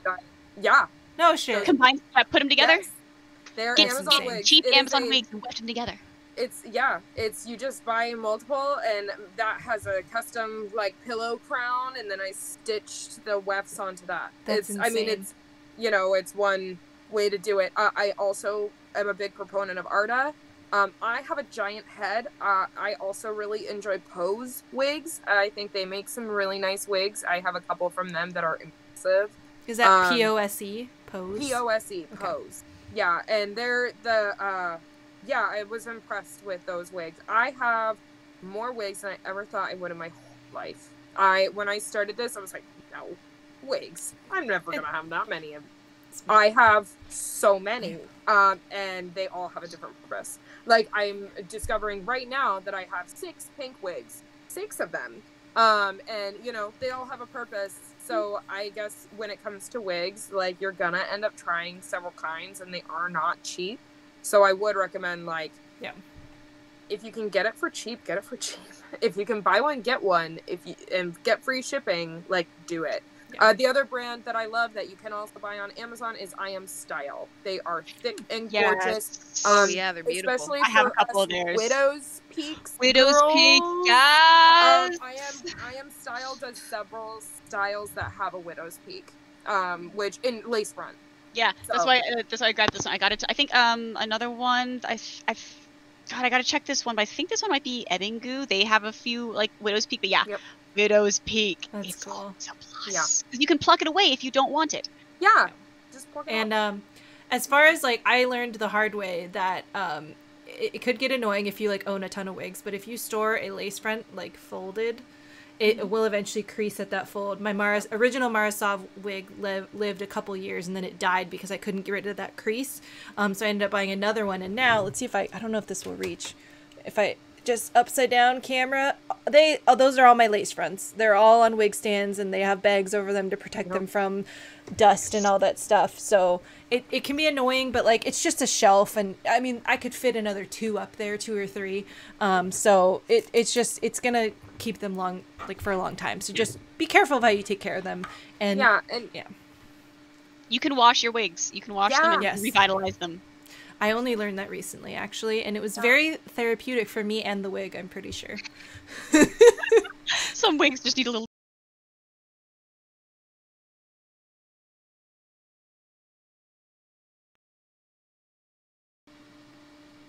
Sorry, you have to repeat yourself because all my stuff died. Don't just like willy-nilly use your straightener on it because that might melt off. And also, you know, keep that in consideration. Yeah, I was going to say something else and I can't remember now. But yeah. Oh, steam. You use steam to get frizzes out, and to style it, you're going to need to use steam. That's how you're... Get a steamer. Get a steamer. Honestly, for your costumes and for your wigs, like, just get a steamer. A little handheld for like $20. Fine. I've got a stand steamer, but a little handheld just as well, and it's great for taking to cons, just to, you know, knock the frizz down or steam your dress. Great, yeah, for wigs. I didn't think about that. And you buy a lot of your wigs on Amazon too, right, Ashley? Because you were the first one, I think, that told me about it. Yeah, I buy a lot of them off Amazon, or I'm wearing Rockstar wigs right now. I like theirs a lot. Oh, nice. Yeah. Okay. They're a little more expensive. They're really nice. Yeah. It's just find what's in your budget and what's comfortable, and read reviews. I always hit them up when they do those coupons, you know? Hit them up when they get the coupons. They do sales a lot. If you want to cosplay, learn how to coupon. Yeah. Right? I haven't mastered that yet. Coupon. I need to be better at this. I'm really stubborn. All right, last slide. You're ready! That's my nephew. Isn't he cute? He's 5 now. We made him Zer from Destiny. He was giving people chocolate coins. That's another thing, too. I had to be ready to just rub melted chocolate on my pants. I was wearing a cosplay, and I was like, this is it. And at that moment, I was like, I need to make sure I can always wash my costume. And thankfully, I could, so it was fine. But yeah, you never know what's going to happen, especially if you know you're going to be around small children. Which if you're a princess, you probably will be. So just know that's going to happen. But yeah, we talked about proper etiquette, photography, not really, but basically that kind of just, I don't know how to go to that. Social media, you don't have to have a social media. It's totally chill. You don't have to do it. Respect other people. Know the convention rules, so look them up beforehand. Give credit when credit is due. If somebody made something, say it. Give them a shout out. Don't just lie and say you made it all. It is so nice to give love to other people. Self-care. Take care of yourself. And emergency repair kits are the love of your life, and you will know what you need as it comes. Mine has changed over time depending on what I have. Now I have to bring a soldering iron with me everywhere. So it's just going to change. Really quickly on the photography thing, if it feels sketchy, it's probably sketchy, but maybe start with friends first. I think a lot of my first photo shoots were with friends, of people that I knew. Talk to other cosplayers that have been around for a while, especially in your area. They're going to know like who's good to talk to, who's not good to talk to, maybe even know their price range a little, and know that you're going to pay for quality. If you won't go to a photo shoot and you think it's expensive, you're going to get good quality out of it. Just know that the prices can drastically range from photographer to photographer. Blah, blah, blah, blah, blah, blah, blah. That's what I say to that. But yeah, now you're ready, so go. Make something. All right, Adam, I will posture check my back. Oh yeah, superheroes. If you're a superhero, kids love superheroes too. TFPs. What is a TFP? I'm answering Sean's question on my mehron palette finally. Don't mind me. Trade for print. Okay, yeah, thank you. Yeah. I do a lot of TFP shooting both in and out of convention settings, and it's a really nice thing, but I also want to acknowledge that sometimes if you do trade for print, you might never see those prints. And you didn't pay for it. So, I don't know, like, there's a point be aware of what you're going into. Yeah, like, I mean, there's a lot of really cute photos I don't think I'll ever see. And, it's a bummer, but know what you're going into. If you pay for it, then you'll see those pictures, and it probably, like, in a week. But sometimes TFP means you never see it. And, oh my God. Like, yeah. Oh yeah, bring business cards if you are. If you do have social media and you are trying to make, you know, something of the cosplay thing, you want people to follow your stuff outside of the convention, make a business card. You can get, honestly, it's really, really cheap. Just get a single set, you know, from Vistaprint. Moo. But I'm going with, you're starting out and you want something cheap that has a discount. Moo is not cheap. Yeah, Vistaprint messed up my order, so I'm never ordering from them again, no matter how cheap they are. I hate them a lot. They've been fine with me for a while, but I tend to get $2.50 at a time, and I tend to leave stacks places. Moo will give you coupons too, so if you can start with the cheap, but sign up for Moo's like subscription or whatever, and then you'll get a coupon, and then you can buy a bunch. I really like theirs because they're thick, so whenever I hand them to people, people are like, "Oh my god!" And it's like, that's a memory right there. They're gonna remember that card because it's different than the rest of the cards. Yes, it is. But yeah, Vistaprint's good for cheap, and I also suggest checking out Moo. But got some spare income and can get some fancy. Does anyone have any like burning questions? I know Sam needs to run really quickly. Yes. Moo is quite expensive though. That's true. Mandy has bought in a lot of cards. Don't use Kinko's. There you go. You heard it from here. There we go. Don't use Kinko's. Yep. Yeah. Do we have any burning questions anyone has? Like, let me plug everyone again. If you need to find me, there's that. And Sam, if you want, you have a Discord. If you want to put it in chat. Yes, I do. I can link that. Please do that. I have a Discord? Like, yeah, that's a thing I remember to have. I forget sometimes that it's there. I'm really bad at keeping up with Discord, but it is a great place to talk to people, so. Oh, some great local cons for first timers. Well, everything's online right now, but when eventually the apocalypse is over, Geek Girl Con is great. This is like specifically Pacific Northwest. But Geek Girl Con is small and really great and growing. Ren Con. Oh wait, King Con. King Con. I can't say that word. That one's good. If you like sci-fi fantasy or stuff, Rad Con out in the Tri-Cities. That one's really fun. Those people people are crazy there in a good way. Lilac City is really fun. Yes, Lilac City. Ariel and I have been going to that for the last few years, and it's been really fun. If you like anime, Kimura Con, it's canceled for this year, but they are going to have a virtual. They're planning some stuff for a lot of cons are going virtual this year. So that they are, and like it's big and small, but LA Comic Con's been fun for me. It's kind of I don't know. It's fun if you really don't really know what else to do, but it's a decent convention. It's kind of got its pros and cons. Anime Los Angeles is really fun. Yeah. For another LA. We got dream cosplays for each of you.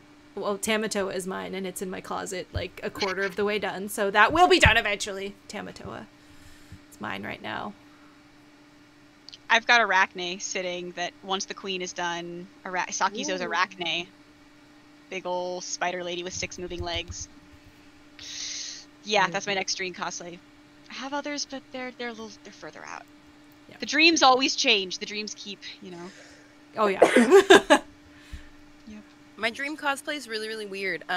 But it's something that I've always wanted to do, but it's just gonna be so much. And I just feel like I'm not there yet. But I would love to do Goldar from Power Rangers.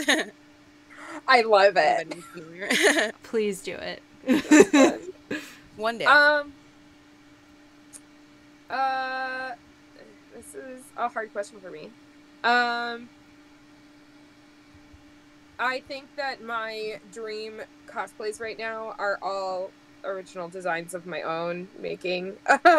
So, Showgirl R2D2, R2 Queen 2, and I really would like to finish my Versace Captain Marvel gown that I've been working on for like a year. But that's going to probably be another year before she's done, because it's couture. So, It's going to be beautiful. All right, Jilly Belly, this will be the last question so we can let Sam be free and be a pirate captain. We got recommendation for an intermediate cosplayer looking to improve. I kind of still consider myself teetering between intermediate and professional. I do call myself a professional because I have technically done gigs. But, yeah, I'm really stuck there. I guess, talk to other people, watch tutorials. Honestly, if you really, really want to push yourself, enter competitions and talk with the people who are doing that. Also, seek out the master cosplayers and see what they're doing differently than you are. I guess would be, because even I look at others and be like, oh my gosh, your stuff is amazing. How are you doing that? How can I improve?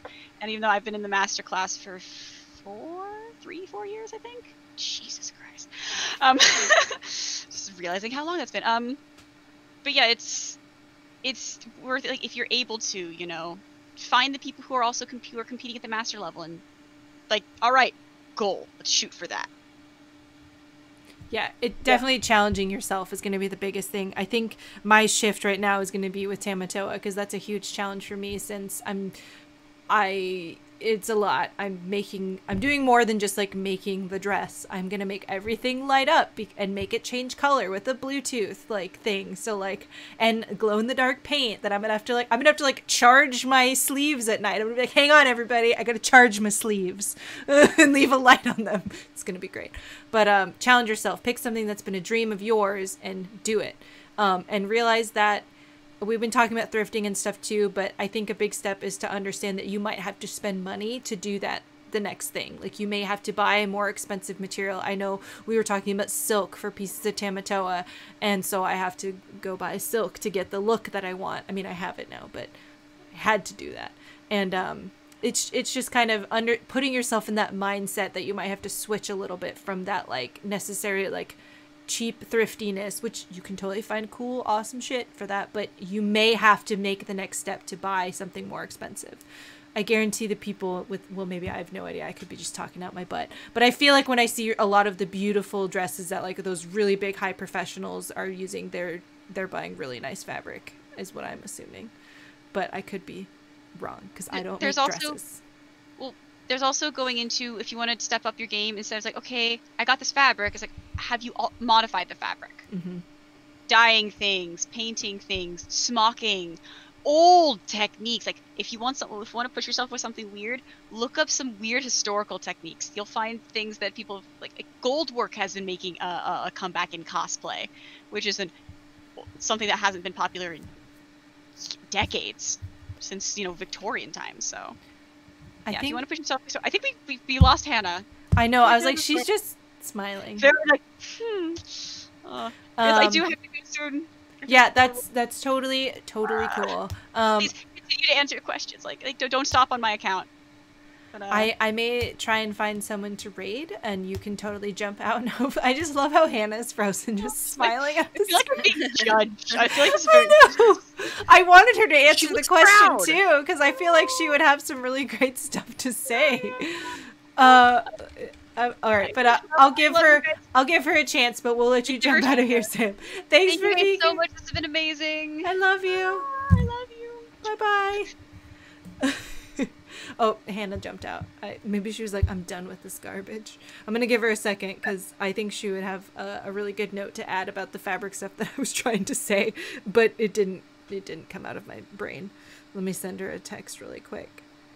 You okay? I was totally gonna add something, but now I forgot what it was. It's like gone forever. Oh, but yeah, it's totally gone. Thanks for being here, Xander. I really appreciate it. No, it's gone. Yep, it left my brain canal.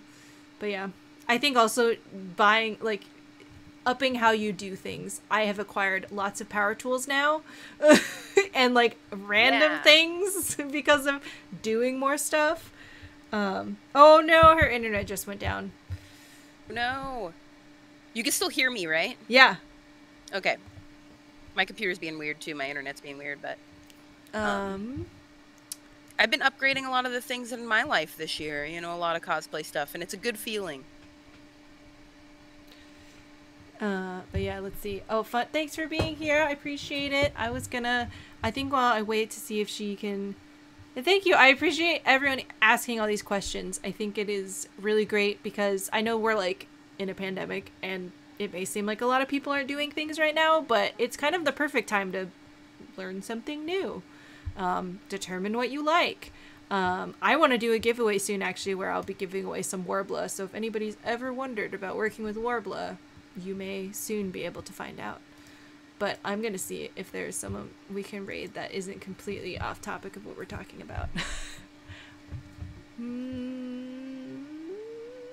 Let's see. Browse. I wonder if anyone's doing any cosplay stuff. Makers and crafting. I can read. What do people want to watch? This person is crocheting chameleons. There's a lot of crocheting right now, actually. So there you go. I guess we need to learn how to crochet. This person's making a computer. Wig styling and chill. That's my kind of mood right there. I just get nervous when I try and pick people, I won't lie. I'm like, ha! Oh, there you go. This person's making a nine tails. That looks beautiful. She only has 5 people watching. This looks amazing. Look, all right, we're gonna let this ad load and see what's going on. Okay. Oh wait, hang on. Like paid warbler classes. That's like when we do like the not panel thing, but more like the crafting. Crafternoons. Yeah, I would like it to be like educational. So if I am working with Warbler, then we can definitely talk about it. I'm totally down. I was always wondering how like a workshop would work live though, if I just told people to like. Oh my god. You live. Oh, I think. Do I though? I think it's calling Sam again, which I think is funny. Oh shit. I hear you. It's okay. She'll just ignore the call. There you go. I actually really wanted to know your point of view about the question where somebody had asked about recommendations for an intermediate cosplayer looking to improve. Yeah, I think that you guys had a lot of good stuff. Like, you know, challenging yourself is always number one. I think that's something that I deal with a lot too, because yeah, I have a degree in apparel design, but I don't know everything, you guys. I don't know a lot of stuff. There's a lot of stuff that I know a little bit about. A lot of my education is terminology based, not actual practice based. So, like, I can tell you what that thing is. If you're like, what is that thing when the waist goes in like this and it's like scrunchy? I can tell you that's shirring. Or I can tell you that, you know, like I can tell you the term that you need to look it up on Google. So I think that, like, everything is learned by doing on some level. There is research, and then there's doing. And there's a balance to hit. And I think definitely for intermediate cosplayers, I will suggest not only, you know, finding that, like what Sam said, finding that you're kind of like the person you look at as like your cosplay goals, you know, or like your cosplay, like when you look at their costume and you think, wow, that's really the kind of level I want to create at. Like, well, what were they doing? Were they making their own textiles? Were they doing 3D prints that were custom built by them? Were they doing this thing? You know, and I do that too. I'm like, wow, I really wanted to learn about that smocking technique, but there was no instructions for that smocking technique, so I made the smocking technique. You know, I think that that's something that but it's not a smocking technique I shared because I don't really make YouTube videos to do anything like that right now. So, like, those are the things that I think are really important to look at other people's work and say, wow, that's really special. I want to be able to do that. Yeah. And read books. That's my biggest What's thing. a book? I'm just kidding. That's my biggest thing for cosplay in general. Again, as someone who comes from a formal education background, cosplay to me is like, whoa, it like opens up this whole new world of potential for techniques. Here's and blending techniques. I have these two. I have more. Yeah. I have like all of her Kamui's books like digitally, and I bought a couple of them physically. I also have Punish Props foam smithing books, which are really great because I don't like foam, and it's great. So I don't know where it is right now though. And then when you're talking about like intermediate cosplay sewing, specifically, because that's really my wheelhouse. I really don't do anything else except sew and finish 3D prints. I do very minimal foam work, very minimal everything else. I'm really a seamstress. And sewing technician. We're trying to change that language. Sorry, sewing technician. Oh, I like that. And so I would say, I really think that get a book, get a complicated book, a book that's over your head, and then go from there. Like learn, and I know that's hard for a lot of people, and you don't want to do it because that's not how you learned. But I will say there are some incredible couture technique sewing books that I love. This one.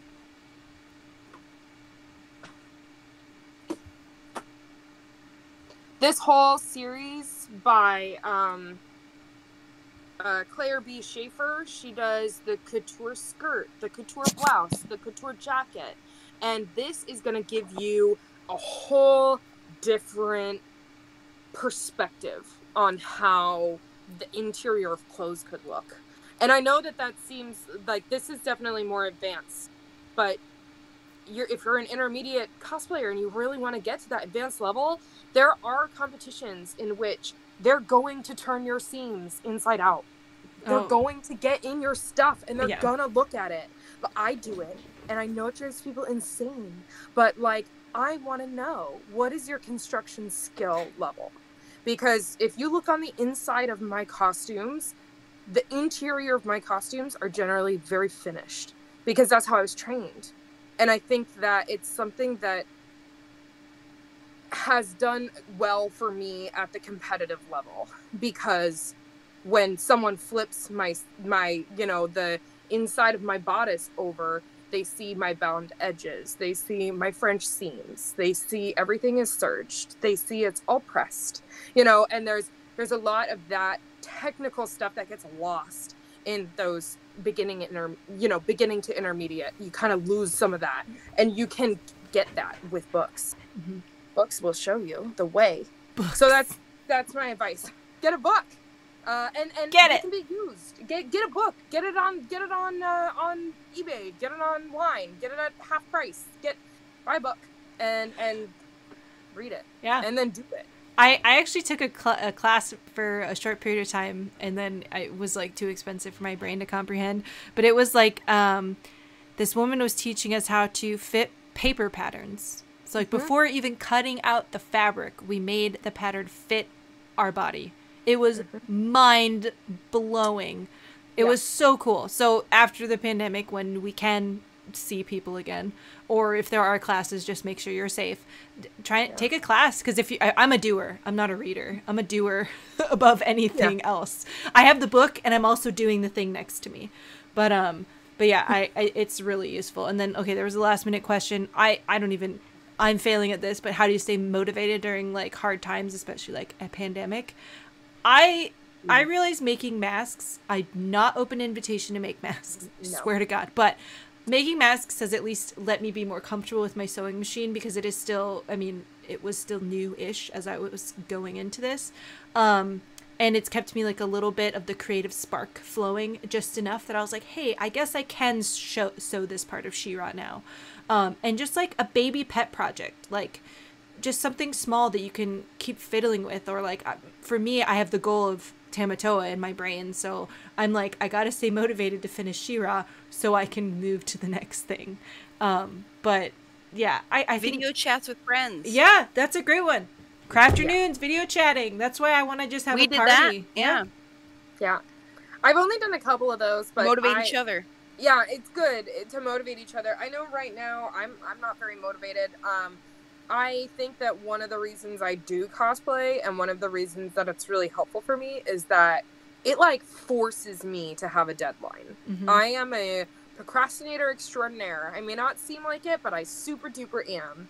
And I like to put things off, and something about conventions really pushed me to finish stuff. And so I think recently for me, getting motivated has been really difficult. I've been moving into this office, which is motivating in its own way, because it helps me realize how much crap I have and how prepared I am to make like 7 different ball gowns. We're ready. Like, I don't have to buy anything. Hey, make me one while you're at it. Yeah, sure. Like, at this point, I have so much stuff. I'm thinking about opening a commission slot, which I never do. I very rarely take commissions, but I'm gonna put your info in the chat. Well, it's for something specific. I have a Starfire, because if you follow Rebecca Rose at all, she's a Pacific Northwest cosplayer and an old friend of mine, and I have made both of her Starfire costumes, and version 1 and version 2, and I have tons of leftover purple spandex. So I'm thinking about making about opening a slot for one of those. But they are that is a technically very difficult costume to make, turns out. But yeah, I think that to stay motivated during this time is hard, and my number one like advice for anybody who's struggling to stay motivated, or the number one thing I want to say to you is it's okay. Yeah.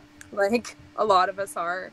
And I'm doing a lot of like weird stuff. Like I hemmed our curtains in our living room and like, you know, like put tabs on the back of my curtains just so I could use my sewing machine in my new space.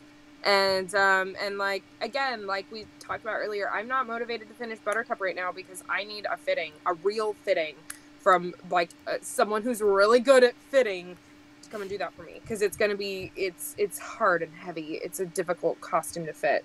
And so, yeah, it's okay if you're not motivated right now. Do something fun that you're going to enjoy. I think that's my best advice right now. Yeah. And, but the deadline, Persephone, I did a photo shoot on Sunday, just for fun. And you know what? I didn't really make anything for it. I made I made this, and I made another headdress, and I, you know, styled some wigs, but it was very low maintenance. And I made a dress in like 2 hours. But yeah, it's cute too. It actually turned out. I could like cut the fabric out in 2 hours. It's my Ursula dress just with a circle skirt. Okay. So I can make it in my sleep. Okay. But you know, that's the stuff where it's like, if you're the kind of person who needs a deadline, make yourself a deadline and make it in the form of a photo shoot, a socially distanced, responsible, safe outdoor photo shoot. You know, and maybe that's your motivator. Yeah. It was for me. I know, like, Ashley, you have some photo shoots planned and stuff. Do you find that as a motivation for you to do some stuff? Oh, yeah, definitely. Yeah. Yeah. For sure. You know, granted, I am doing easy things, you know. But it still, like, keeps the juices in there, though. It helps with the creativity a bit, so. Oh, yeah. Yeah. For sure. At least we have that without having cons, you know? Yeah. And easy or hard, it's still cosplay. Yeah, for still sure. Fun. And there are some conventions are online, and they are having panels or costume contests, and you know, use that as a deadline. I've been trying to use that as a motivation to like refinish my Elspeth, and it's real hard because I'm like, but She-Ra is in the way of everything right now. So, but yeah, I also bought something new. I bought a 3D printed sword that I'm going to make light up for She-Ra. So that was a new thing for me to like learn how to finish because it needs to be transparent. So I'm playing with some new things during this time, but I really want to raid this lady because what she is working on is gorgeous. So I'm going to go ahead, unless there is any last minute burning question now, I would like to raid this person. She is Konek Koyan. I cannot pronounce this, save my life. But let's see, what's the description? Oh, she's obsessed with Critical Role, so that's good. And always obsessed with Sailor Moon and snacks. So I like her. She sounds great. But she's working on a Ninetales, and it's effing beautiful. Cool. So we're going to go raid her and give her some love. And I would love for my panelists to stick around as I do this. So don't jump ship and leave yet. But let me change my sound stuff. I thought you wrote Grookey, like from Pokemon, not Groovy. Jeez. Let's go. Anyway, I love you all, guys. I don't know if I'm actually going to stream at all next week because I'm going to be out of town doing like early wedding anniversary. Like, holy crap, I got married almost a year ago. This is weird to me. So I might just like take next week off to like chill and unpack and like eat some fish because I'm going salmon fishing. But yeah, we're going to go to the beach and it's going to be great. Or not. I mean, I don't know. Hopefully it's good, but can't have the highest expectations. So I will see you guys at least, you know, the week after next week. Faux show. So anyway, don't forget to keep it light and keep it bubbly. Until next time. I should have waited to do that until after I push the enter button. Because now we have to wait 6 seconds. It's so awkward. 3, 2, 1. Okay, let's go. Bye.